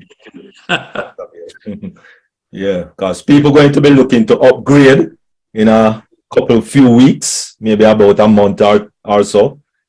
People going to look to be upgrading their laptop. Well, I know, say I definitely going to upgrade mine. I updated mine just last month because I knew that it was time to do it. And mine was 5 years old. Oh, okay. To do it. All right, wonderful. Thank you, Dr. D. Oh, sorry. Do you still want to say something? No, I was just going to say, personally, for me, I don't buy laptops and so on from Best Buy and Walmart and all those places. If you are in the US, I get my pro stuff from B&H Photo. It's a Jewish store in Manhattan, and you know, when it comes on to pro equipment, they are top notch. And no, I'm not getting any commission from them. And you saw how easy that was. Did I try to convince you to get yours from there? No. And so that is the same way we need to be with our business. Don't need to convince anybody, but that's where I got my stuff from. You don't have to get it there, but same thing with on passive, with your business. Just point people to where you get your stuff from. Don't need to get into convincing anybody. No, don't get into that, please. Thank you. We are honored to have you, Dr. D, always being our conscience and reminding us, especially as we are not knowledgeable enough about the computer. So thank you. We appreciate you. At this time, I would like to call on Dr. Benny, Queen Smiley. Can you proceed with the next hand raised? Oh my, thank you so much, Queen Kamla, for giving me this opportunity. Hi, Dr. Bill. Haven't seen you since this morning. And I'm going to see you tomorrow. Absolutely. Thank you so much for coming, Dr. Bill. All right, Brand Ambassador Venet, please unmute yourself and share us your excitement, or if you have any question, any wrinkles, we are here to help you. Good night, and thank you for taking my question. This question I think should be directed to Dr. Derek. It's concerning the WhatsApp. I already have WhatsApp on my laptop. I've had it on my laptop for quite a while now. I did not save it to the favorites. Instead, I had pinned it to the taskbar. Now, what I want to know is, does it matter that it's on the taskbar as far as whether or not it will slow down my computer? No, it doesn't matter because it's two different type of format that you use. You use the other type of format, which means you downloaded the WhatsApp to your computer, and so you are able to put, that's not in your web browser, that is on your computer. You physically downloaded something, yeah, and so it is on your computer. So therefore, it will come up on your taskbar as that program. So pinning it to your taskbar, thumbs up, yes. So that's okay. But if you find that, for whatever reason, it's not synchronizing as quickly as it should, then, you can consider to, put it on your web. Okay. Taking it off your taskbar. Taskbar, yeah. And doing the same process onto your web browser instead. It's synchronized a little bit more quicker on your web browser than the taskbar if your things start to be crowded and so on and what have you. Yeah, I haven't started having that problem as yet. Okay, well, you're good to go. Leave it right there. Leave it right there, man. Don't need to move it. Don't need to fix what doesn't need fixing. Be fixed. Right. All right. Thank you very much. Thank you very much. Yes. All right. Beautiful, beautiful, beautiful. Welcome. All right. Thank you so much, Queen Venet. We appreciate your question. Thank you, Dr. Derek, for answering. All right. Brand ambassador or affiliate Ken, could you please unmute yourself and share us your excitement about our company, or if you have any wrinkles, please, we are here to serve you. Definitely more than excited about all the things that have been happening in our awesome company. Not a wrinkle, but something just to elaborate on. Dr. Derek, you said, sorry for my background, we must check for those. When you're purchasing a laptop, we must check for those specs, right? Say, for example, I go to an electronics store not in Manhattan, in Jamaica here. And, how would I am not a savvy person like that. And I go into the store, how would I check for the details that I'm buying a computer with these specs? How would I check? Because I see you go into, what would I do? I know sometimes you see a little pasting on the surface of the laptop. Would it be the information be there?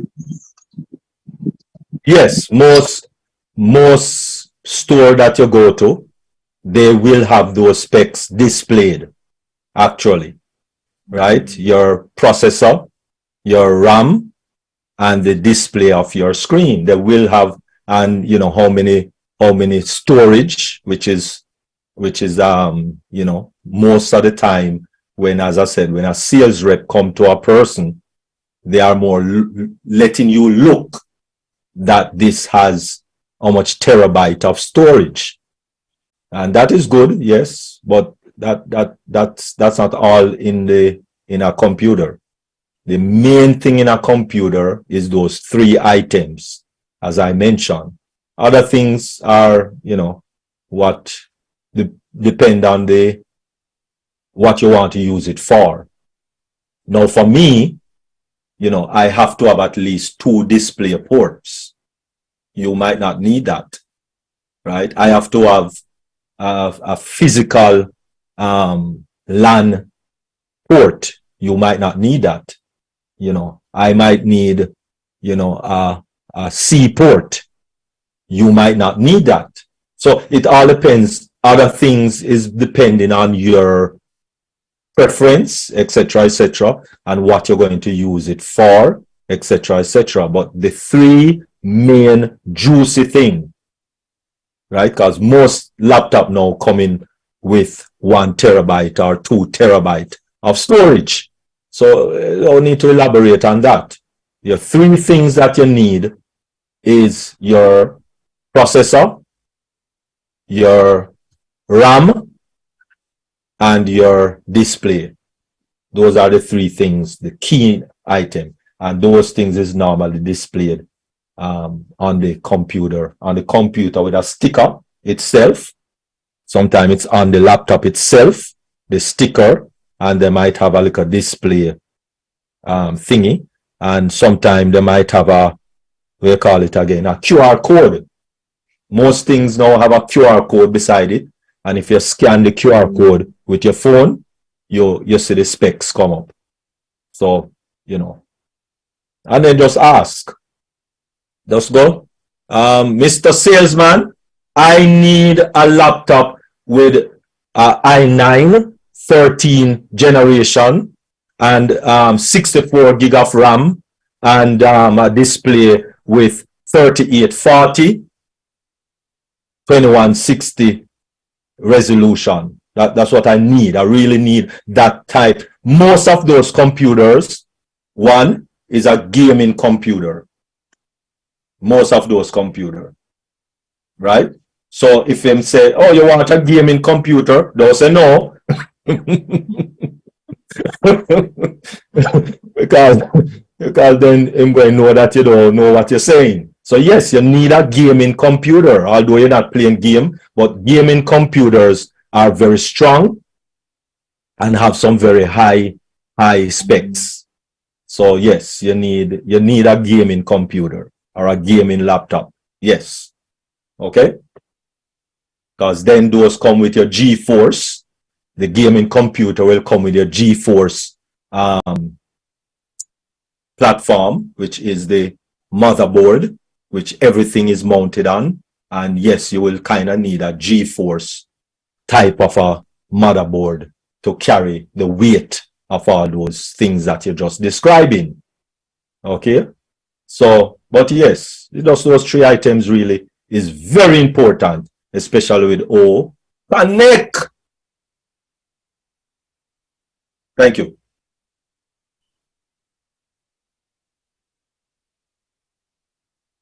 All right. Thank you so much. Wow. Thank you, Dr. Derry. You know, I think you are an asset to this company as well. Jay, thank you. All right. Thank you, Dr. Derek. Okay. Welcome. All right. We have Brand Ambassador King, Brother Kumaran. Oh, please unmute yourself. Unmute yourself, Papa. Welcome. Thank you, Dr. Benny. Okay, my question is to Dr. Derek. It's about the QR code. Okay, I just noticed I want Dr. Derek to give advice on the protection safety purpose when we scan QR codes. Like there's a two situation. The first situation when we are sharing our QR code.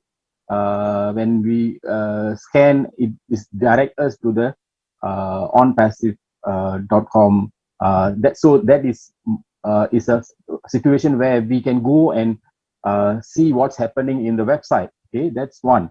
But just now with the web, where when we scan WhatsApp, all our information is going to the other side. So is these hackers, people simply, can they use QR code to steal our information if we do not know how to, safety is the, we do not know, simply we go and scan, our information can be, hacked. Dr. Derek, can you just advise on that part, how dangerous QR code is? It's not supposed to be dangerous because it has Queen First Lady Dr. Benny can elaborate a little more on that as a cyber security professional, but it has end-to-end encryption, which that's supposed to mean that it is only when you're doing that scanning, it's only that end or from that device to this device that the information is running. And so therefore persons should not be able, nothing is impossible in life, but personally I don't worry about those things, but because it should, and you actually see it when it is transferring or doing the information from the phone to the computer, whether by the browser or by the application. It actually says, while it was scanning it, it says end-to-end encryption, which that's supposed to mean for the layperson is that it is secure while it is doing that. So I leave that alone. As I said, Queen Dr. Benny can elaborate a little more on the security side of things where that is concerned. Just to inform you also, Dr. Bill Williams put you up for a presentation on Deep Dive next week, Tuesday or Thursday. So thank you, Dr. Derek. Thank you, Dr. Bill. Okay. All right. So whichever day you want, just let me know for what you did this morning or whatever presentation you did this morning in Singapore. Singapore, yeah. All right, wonderful. So we're on the same page. All right. So Dr. Benny, Queen Dr. Benny, where are you? Queen Dr. Benny. Oh mercy. I just saw her. Anyway, all right. Back to you, Queen Kanda. All right. Thank you. Thank you so much. At this time, I would like to call on Brand Ambassador. Oh, okay. Looks like we just lost the next hand that was raised in the forum, unfortunately. So at this time, no more hands raised. Any in the chat? Yes, but the question that was in the chat was a general question, not related to WhatsApp. Would you like to have the question now, or we wait for later? Sure, because it's after 10 already, you know. So, Okay. All right. The question is from Brother Harold. He says he has a question that was posted to him from one of his team members. And the question is, hi, Harold. I am looking at the AI aspect of the company when all this comes on stream. Would people's job be in jeopardy? well, that I couldn't answer because I personally, I don't care. That's just me personally. Because I would like jobs to be in jeopardy because I tell you, job is just a little cut above slavery as far as I'm concerned. People earning $10 an hour and all those things and $9.50 an hour and that's just a little cut above slavery in my estimation. And that's one of the reasons I came out of the job scenario a long time ago, because it's slavery.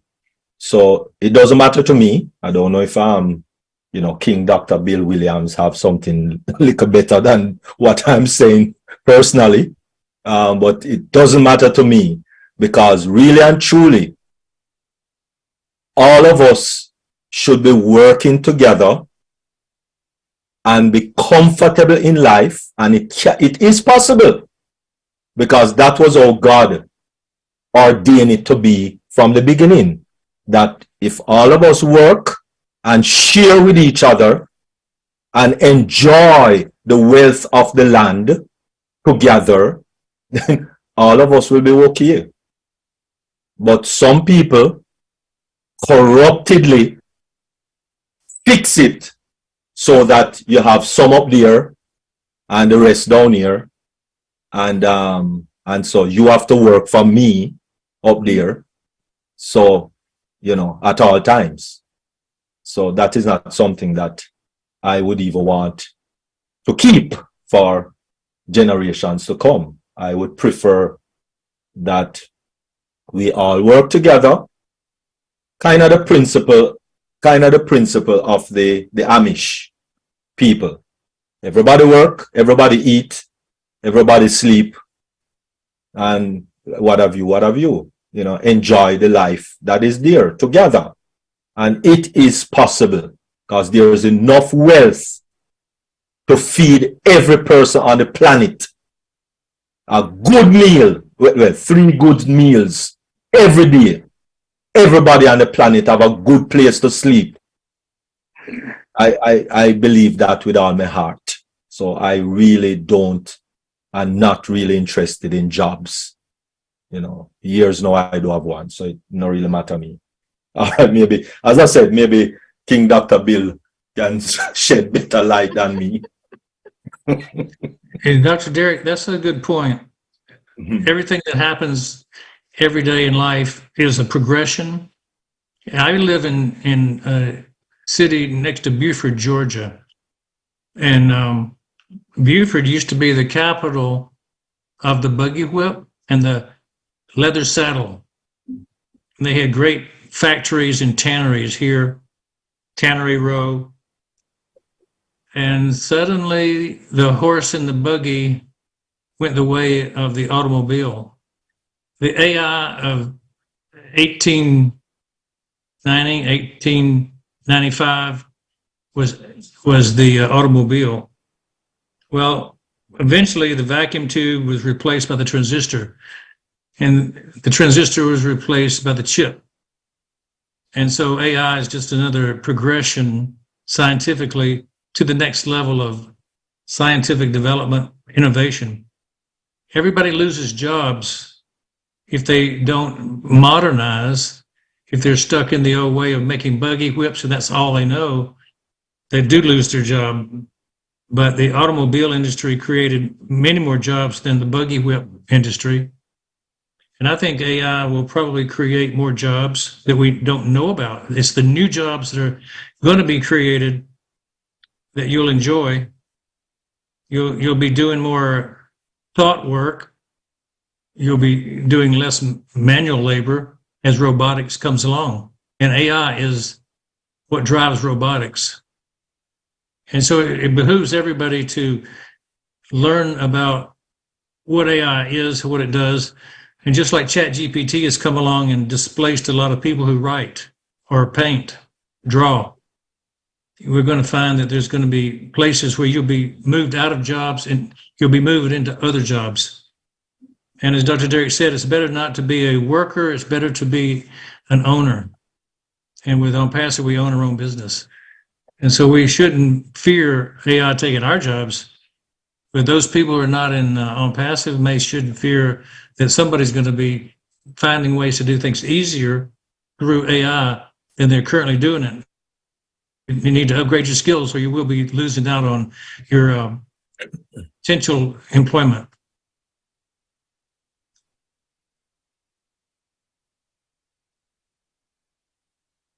Back to you, Dr. Benny, Dr. Kenla. Wow, that is such a fascinating perspective, Dr. Derek and Dr. Bill. I had not thought extensively about that. Dr. Derek, while you were talking, I was just remembering how in the old-fashioned community where work was done together and was done literally to support one another. It was not done for any payment. When there were things to be done like building houses, the community will come around and support this home or this family, get it done, no payment. But with the development of what we have now, the new modern system is everybody is centered about money, payment.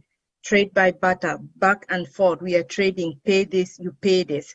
And so very little of that is left and we are losing it. But then, Dr. Bill, when you talked about how being open-minded and welcoming the new technology, it's going to ensure that security, so you're not worried about losing your job. I had this conversation yesterday and even just a couple of hours before this meeting with one of my sisters. And the fear was that comfort zone. We are so comfortable in where we are and what we are already doing, so much so that we are afraid to learn something new. We don't want to have that open mind that, okay, this is something different and it's only going to enhance the way we do things and even more job opportunities and better job opportunities, becoming owners of businesses rather than, let me borrow Dr. Derek's words, slavery, which is actually what we are doing on a daily basis. So, wow, thank you for opening up my understanding and perspective to that. I appreciate it.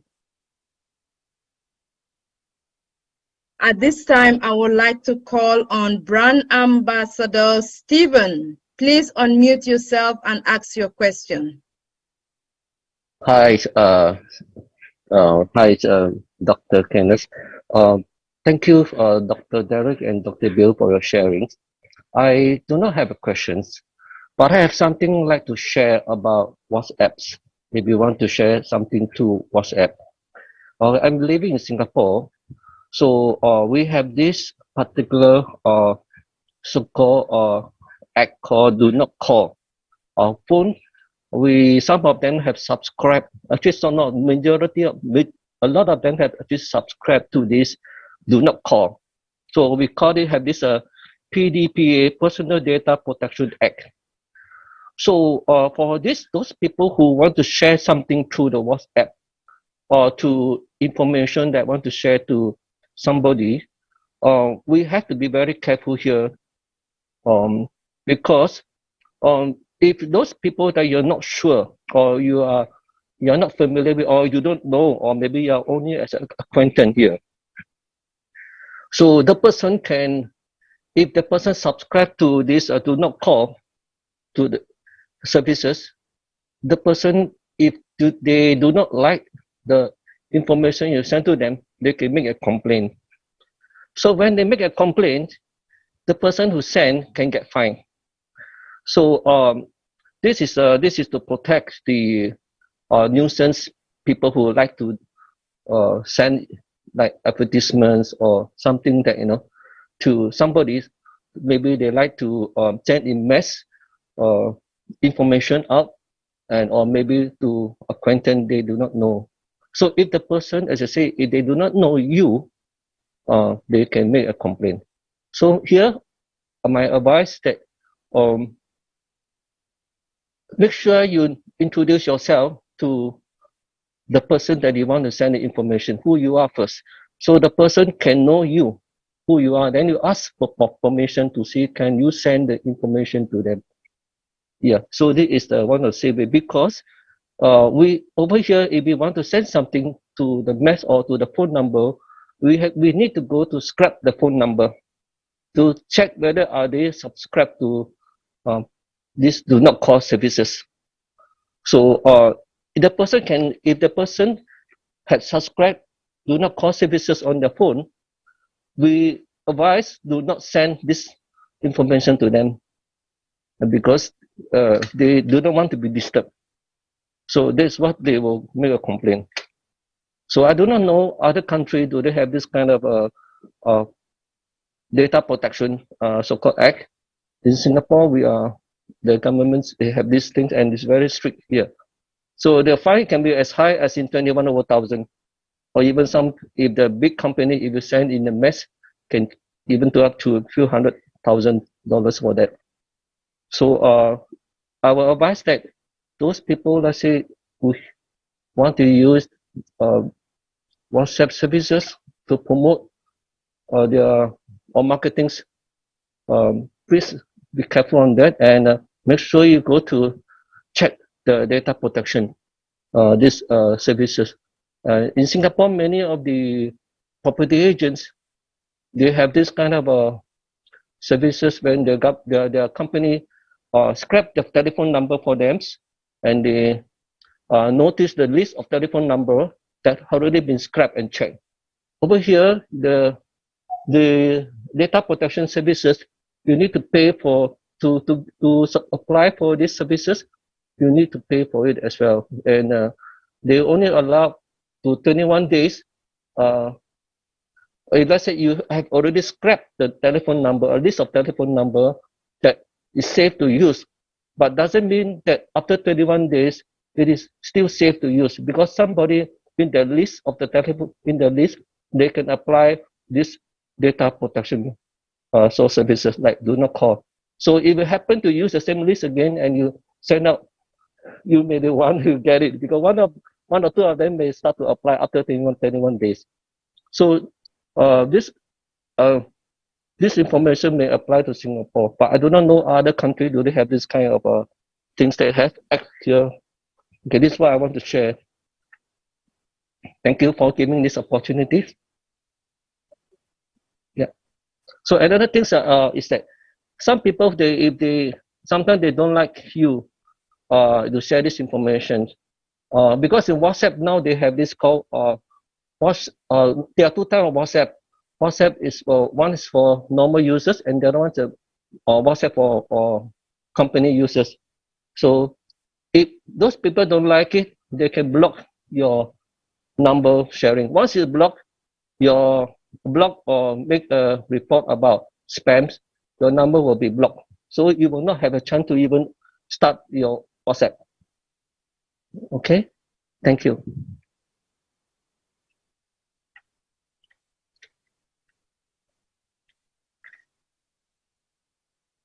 That's my sharing. Thank you.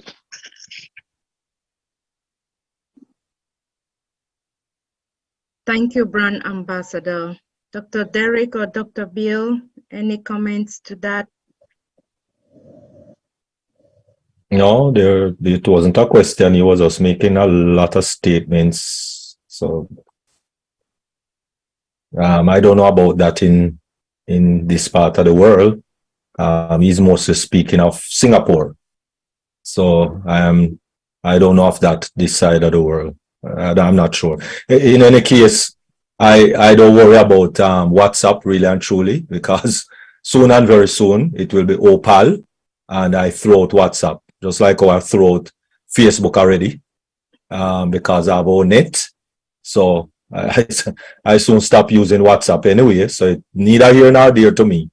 There are some things I don't worry about, especially since Unpassive has shown me the light. I don't ever worry about certain things again. I don't know that I would be an expert in this area, but I did get my real estate license back in February, and we had a lot of jurisprudence we had to learn about, and it dovetailed with what we learned as dentists when you're marketing. The Can Spam Act in America is very severe for spam, for email spam, and you can be fined tens of thousands, hundreds of thousands, even for large companies, millions of dollars for sending spam out. And so it is important not to spam people. And Ash has made a real significant effort to say, don't buy an email list and just spam people that you don't know. You know, use a technique that will get their acceptance to take an email, if you can, opt-in type things before you send them marketing information. So do be aware, and I think that's as close as I can come to commenting on those. And we know that Singapore has some of the strictest rules, and maybe America and Europe has also some strict rules like that. Beautiful. All right. Well, as I said, as I always say in the webinars here, is do not even send a text or a WhatsApp or anything unless you speak with the person. Speak with the person. Let the person know that you want to send them this information, and if they can look at it today, what time can you look at it today, etc., etc. Don't use words, as I said earlier. Don't use words like, look at this opportunity. Unpassive is not an opportunity. So don't tell people to be looking at no opportunity. All right? That's number one. So verbiage is very important. Very important. The best course of action, very best course of action, is ask for their opinion or their suggestion about something. And I think King Dr. Bill spoke about this in one of his webinars also, right? When you ask people to give an opinion or to give a comment on this or to give a suggestion on this, right? I need, in other words, the verbiage should be something like, and as I said, you only need to show people or point people, just like our point all of you a while ago to B&H photo for laptops and computer. That's it.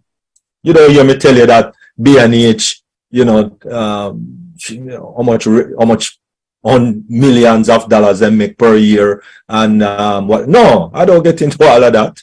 So I don't know why we're getting into all of that with Unpassive, right? So something like, I need your honest feedback on this email solution we are working on.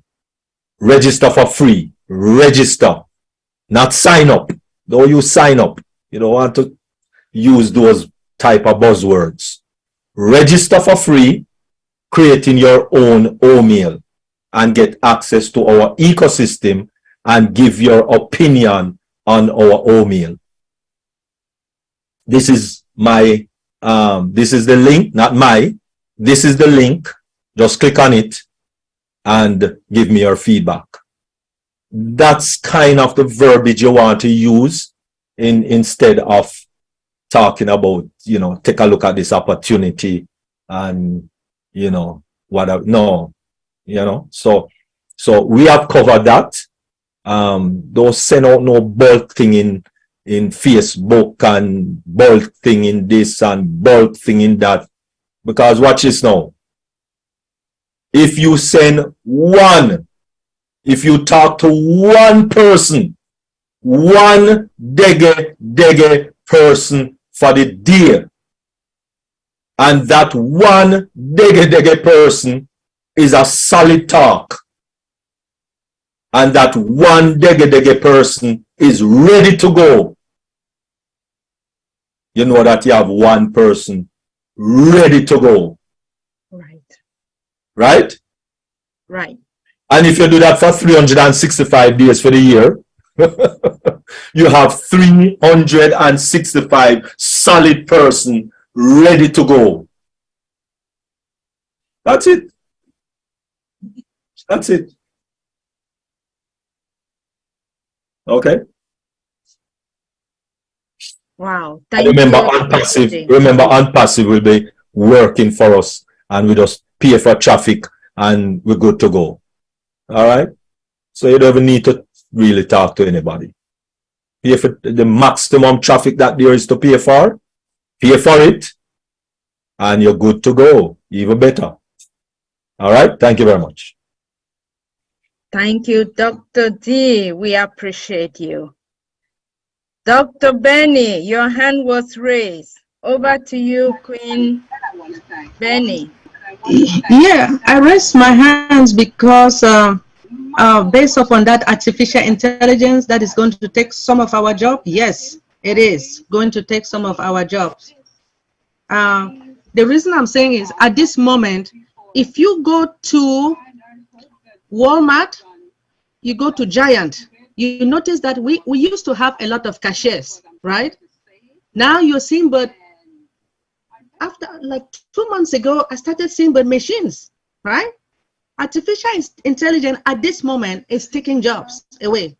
But despite we know that pretty soon it will give us some jobs, but it's about time that some of us who used to work in a, like data entry and the rest, get ready and study something different, because artificial intelligence is going to take it away from you.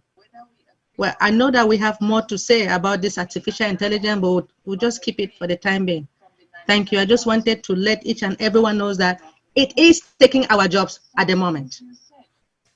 And I have done some few research, but I will keep it at the moment. Next time we'll talk about it. Thank you for giving me this opportunity. Queen Dr. Benny, that is why we love you so much. You always come back to us with so much information, and we're excited and looking forward to that. Thank you. Well, hold on, sister. Now, it is stated that, there is no doubt that artificial intelligence will change the job market in future. But according to a report by McKinsey Global Institute, by 2030, at least 800 million jobs worldwide will be lost by automation. Come on now. Look, the more we do research, things are coming up when it comes to this artificial intelligence. Thank you so much. More will be coming. I'll do more research. We appreciate you. At this time, I would like to call on Brand Ambassador Robinson. Please unmute yourself and ask your question.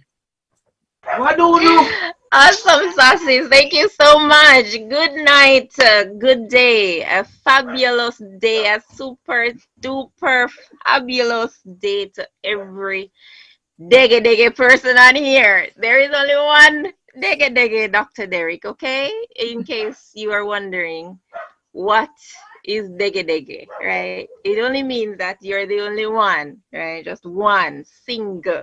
He's just trying to overemphasize, just to say.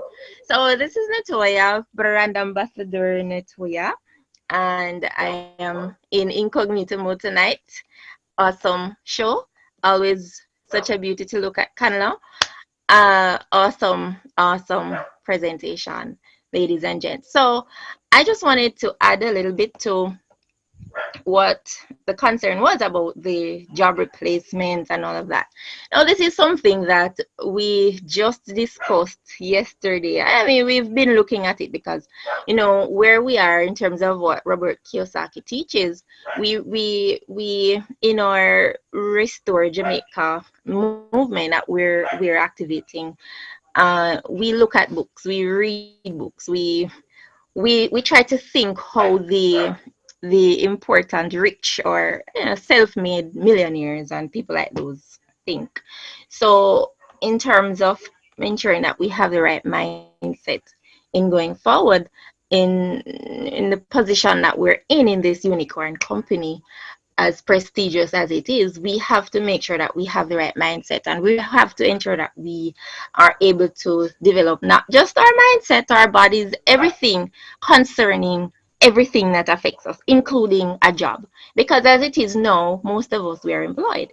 Somebody has to be the doctor, somebody has to do this, and somebody has to do that, or whatever it is, right? And so regardless of what artificial intelligence is about, good or bad, it is here for the most part to enhance whatever is already in existence. Yes, it will eliminate some things that are currently super high. I like to call it, for example, in the BPO sector, I like to call it a highly restricted facility, which of course is modern day slavery. It is that, as it is, as Dr. D did mention, $10 per hour, whatever. It's way less than that in some places. I think $10 is a conservative number to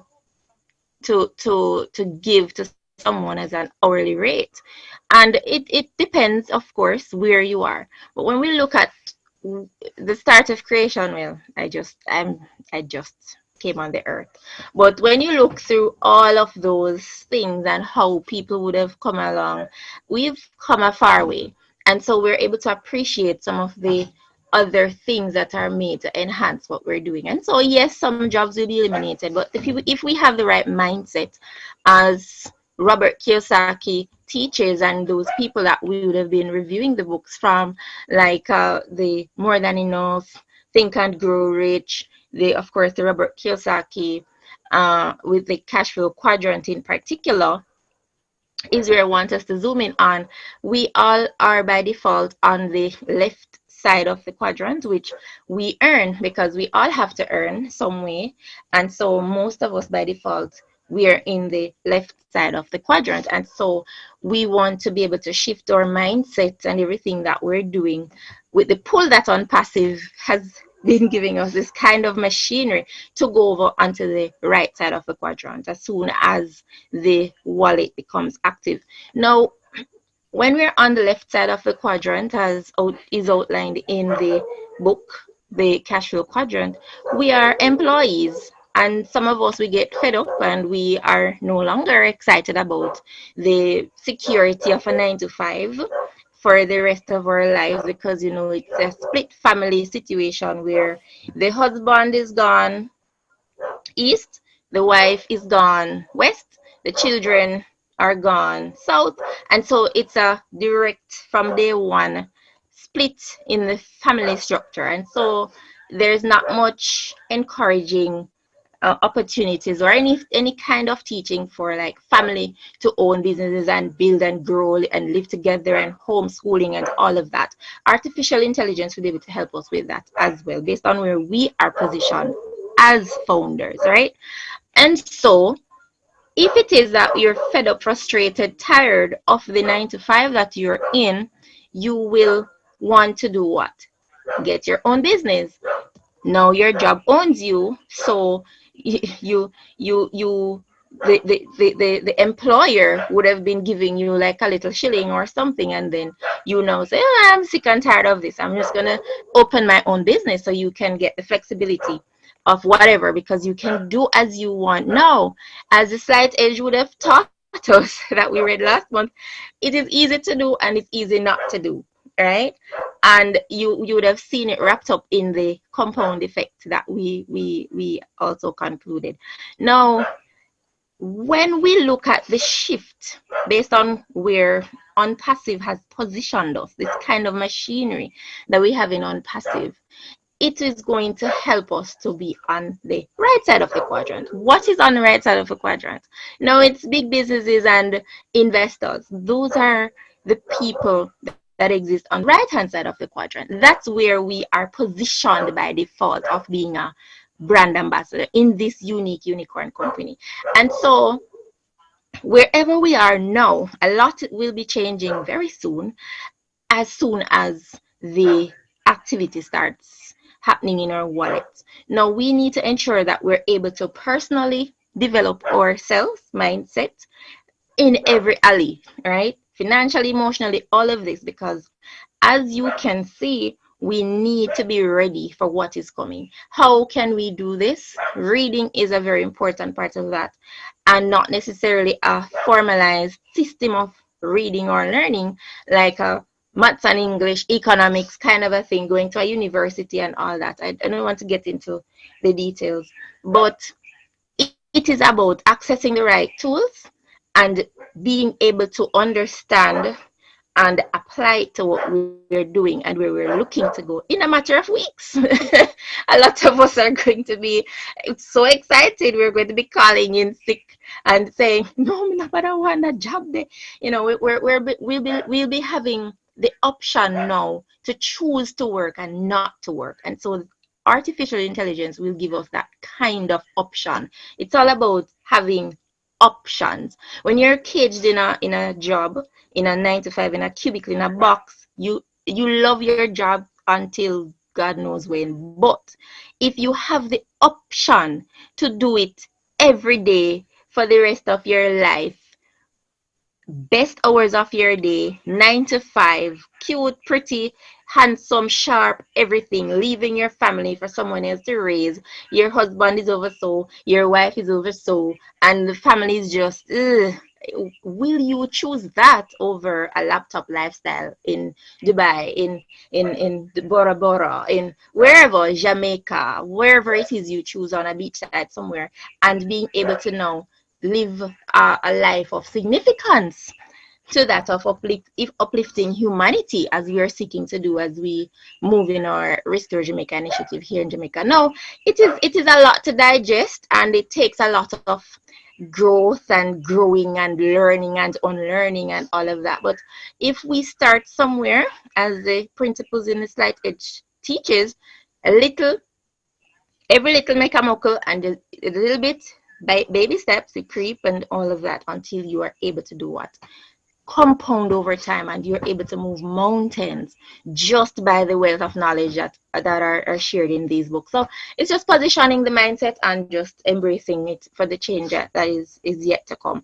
I am super excited to be in the position that I'm in as a founder in this unicorn company. I've never had this opportunity before. I don't know if anybody here has ever had an opportunity to be a brand ambassador in a unicorn prestigious company that has like a whole naming right on the train station in Dubai, but I've never had that opportunity. So I'm very excited, and I'm embracing the change and is willing to learn and grow as the days come. And so thank you so much, beautiful people, for allowing me to share. I am super excited. Stay safe. Big up on an ice cream self. Nice, nice, nice. Some beautiful noise. Thank you so much, Queen. We appreciate you for that deep, knowledgeable insight. Thank you. At this time, I would like to call on Brand Ambassador, is it Engelet? Please unmute yourself. I'm sorry if I mispronounced your name. Please unmute yourself and ask your question. Yeah, thank you. It's Angelo. Angelo, all right. Yeah. Thank you. Yes, hi everyone. I'm sorry my voice is not quite well. I appreciate everything you do here, as usual. My question is about OConnect today. I was trying to create a webinar, a 2-3 people webinar. The first time I succeeded, but the second time I couldn't allow participants in. And I don't know, I think it has to do with my audio video settings. I tried my best, but I could not do that. So I tried to allow the pop-ups, allow the cookies, but still I wasn't able to do so. So what do you think I missed? Or I could not do well with my audio video settings or something else?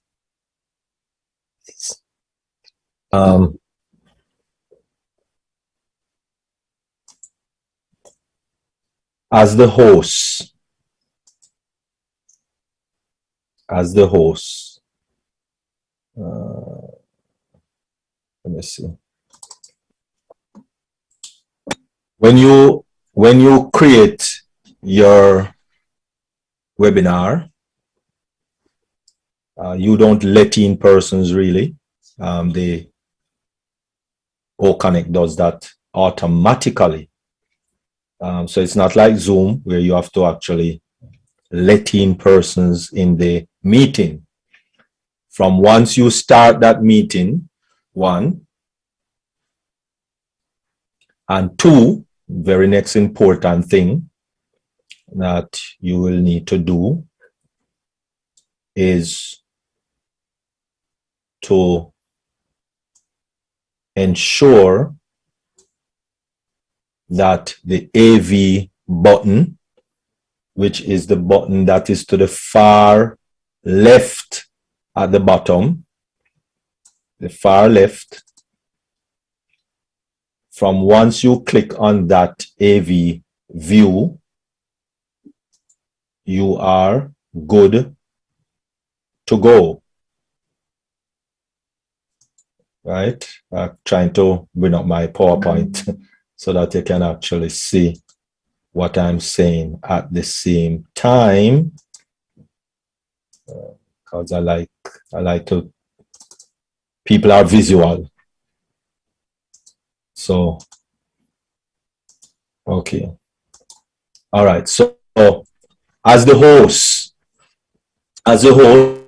when you enter, when you start the meeting as the host, when you start the meeting, the first thing you need to do when you start the meeting, so first you click on start in the OConnect dashboard, and then again, when you enter the meeting, there is a start button in the middle of your screen.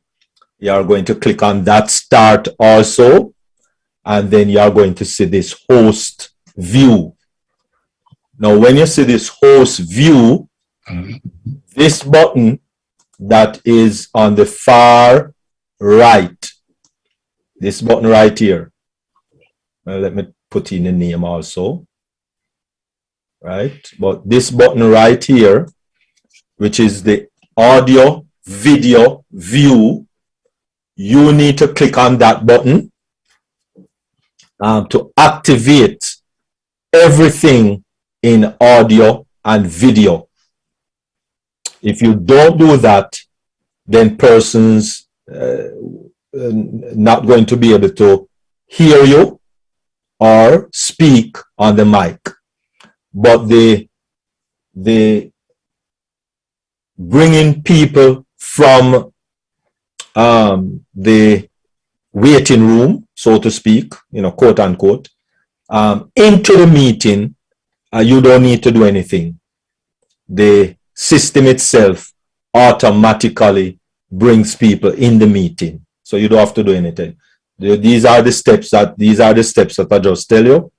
That from once you take those steps, everything is good to go, and you know, you don't need to really do anything else apart from uncheck the mic, uncheck the video, uncheck the chat, uncheck emojis. These 4 buttons up here that also you need to check, uncheck, because default it comes with a red line running through them, right? So you need to uncheck them so that people can speak and people can show themselves on video and chat and send emojis. All right, so those are the steps that you as a host have to take. But as I said, the system automatically bring them inside the meeting. Thank you.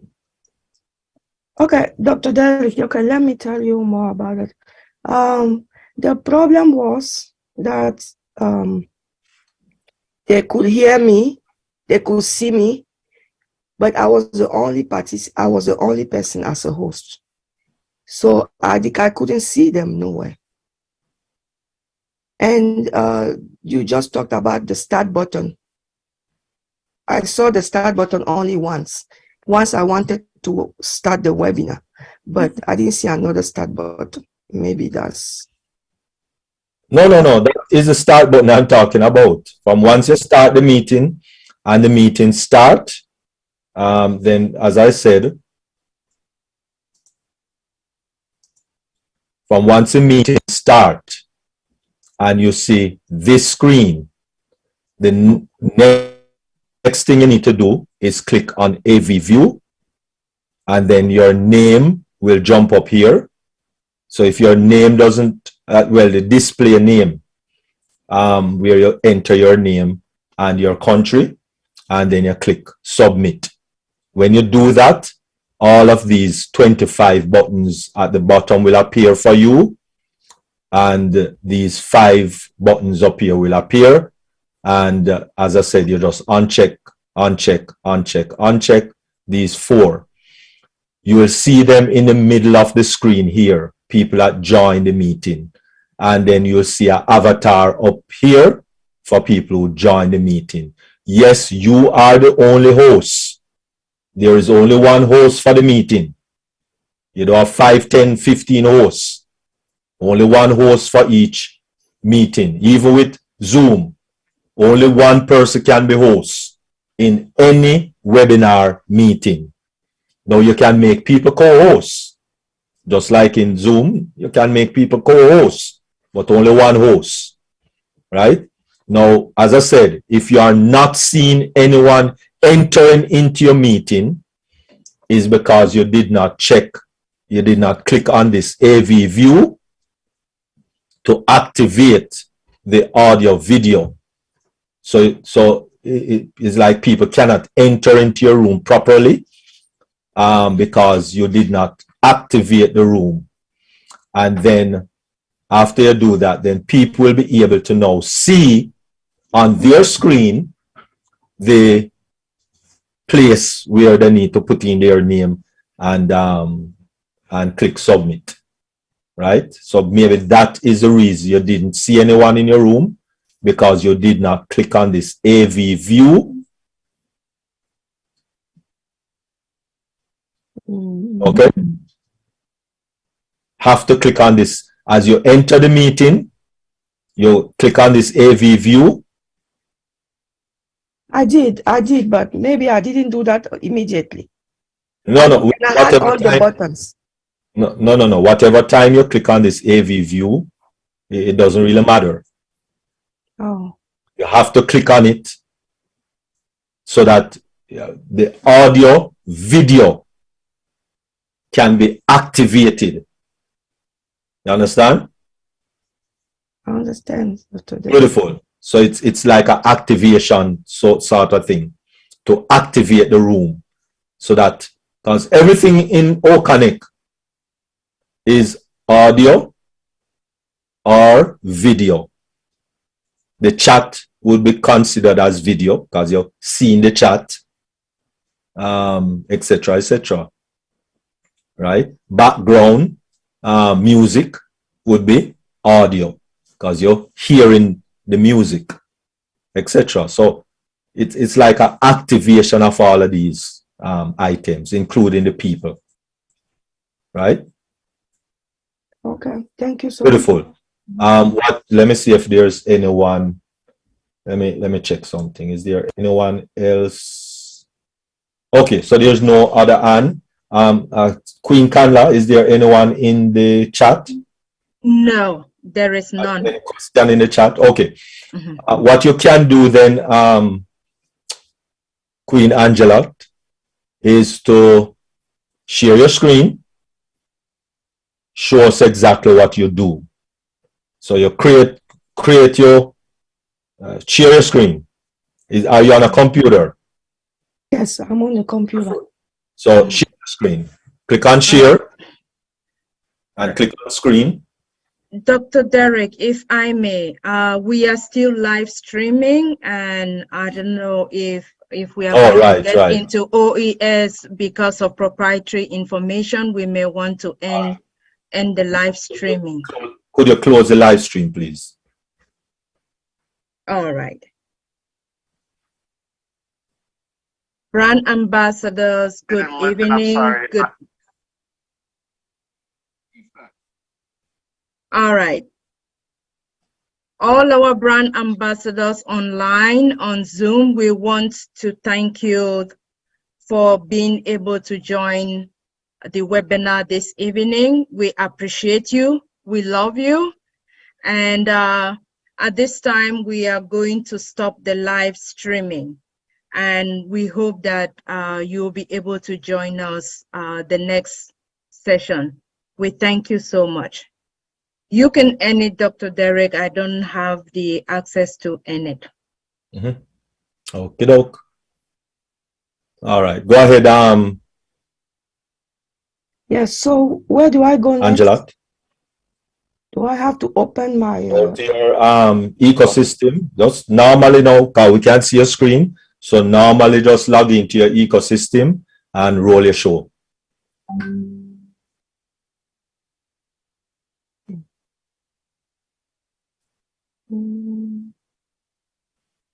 Either Safari or Google Chrome, whichever one you use. Okay.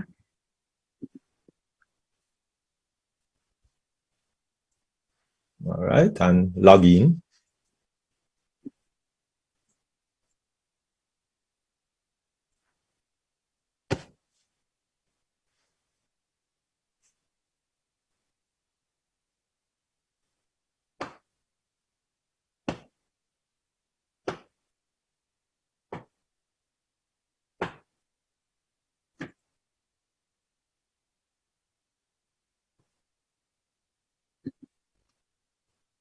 And there is this problem. I have tried to log in today. I was not able.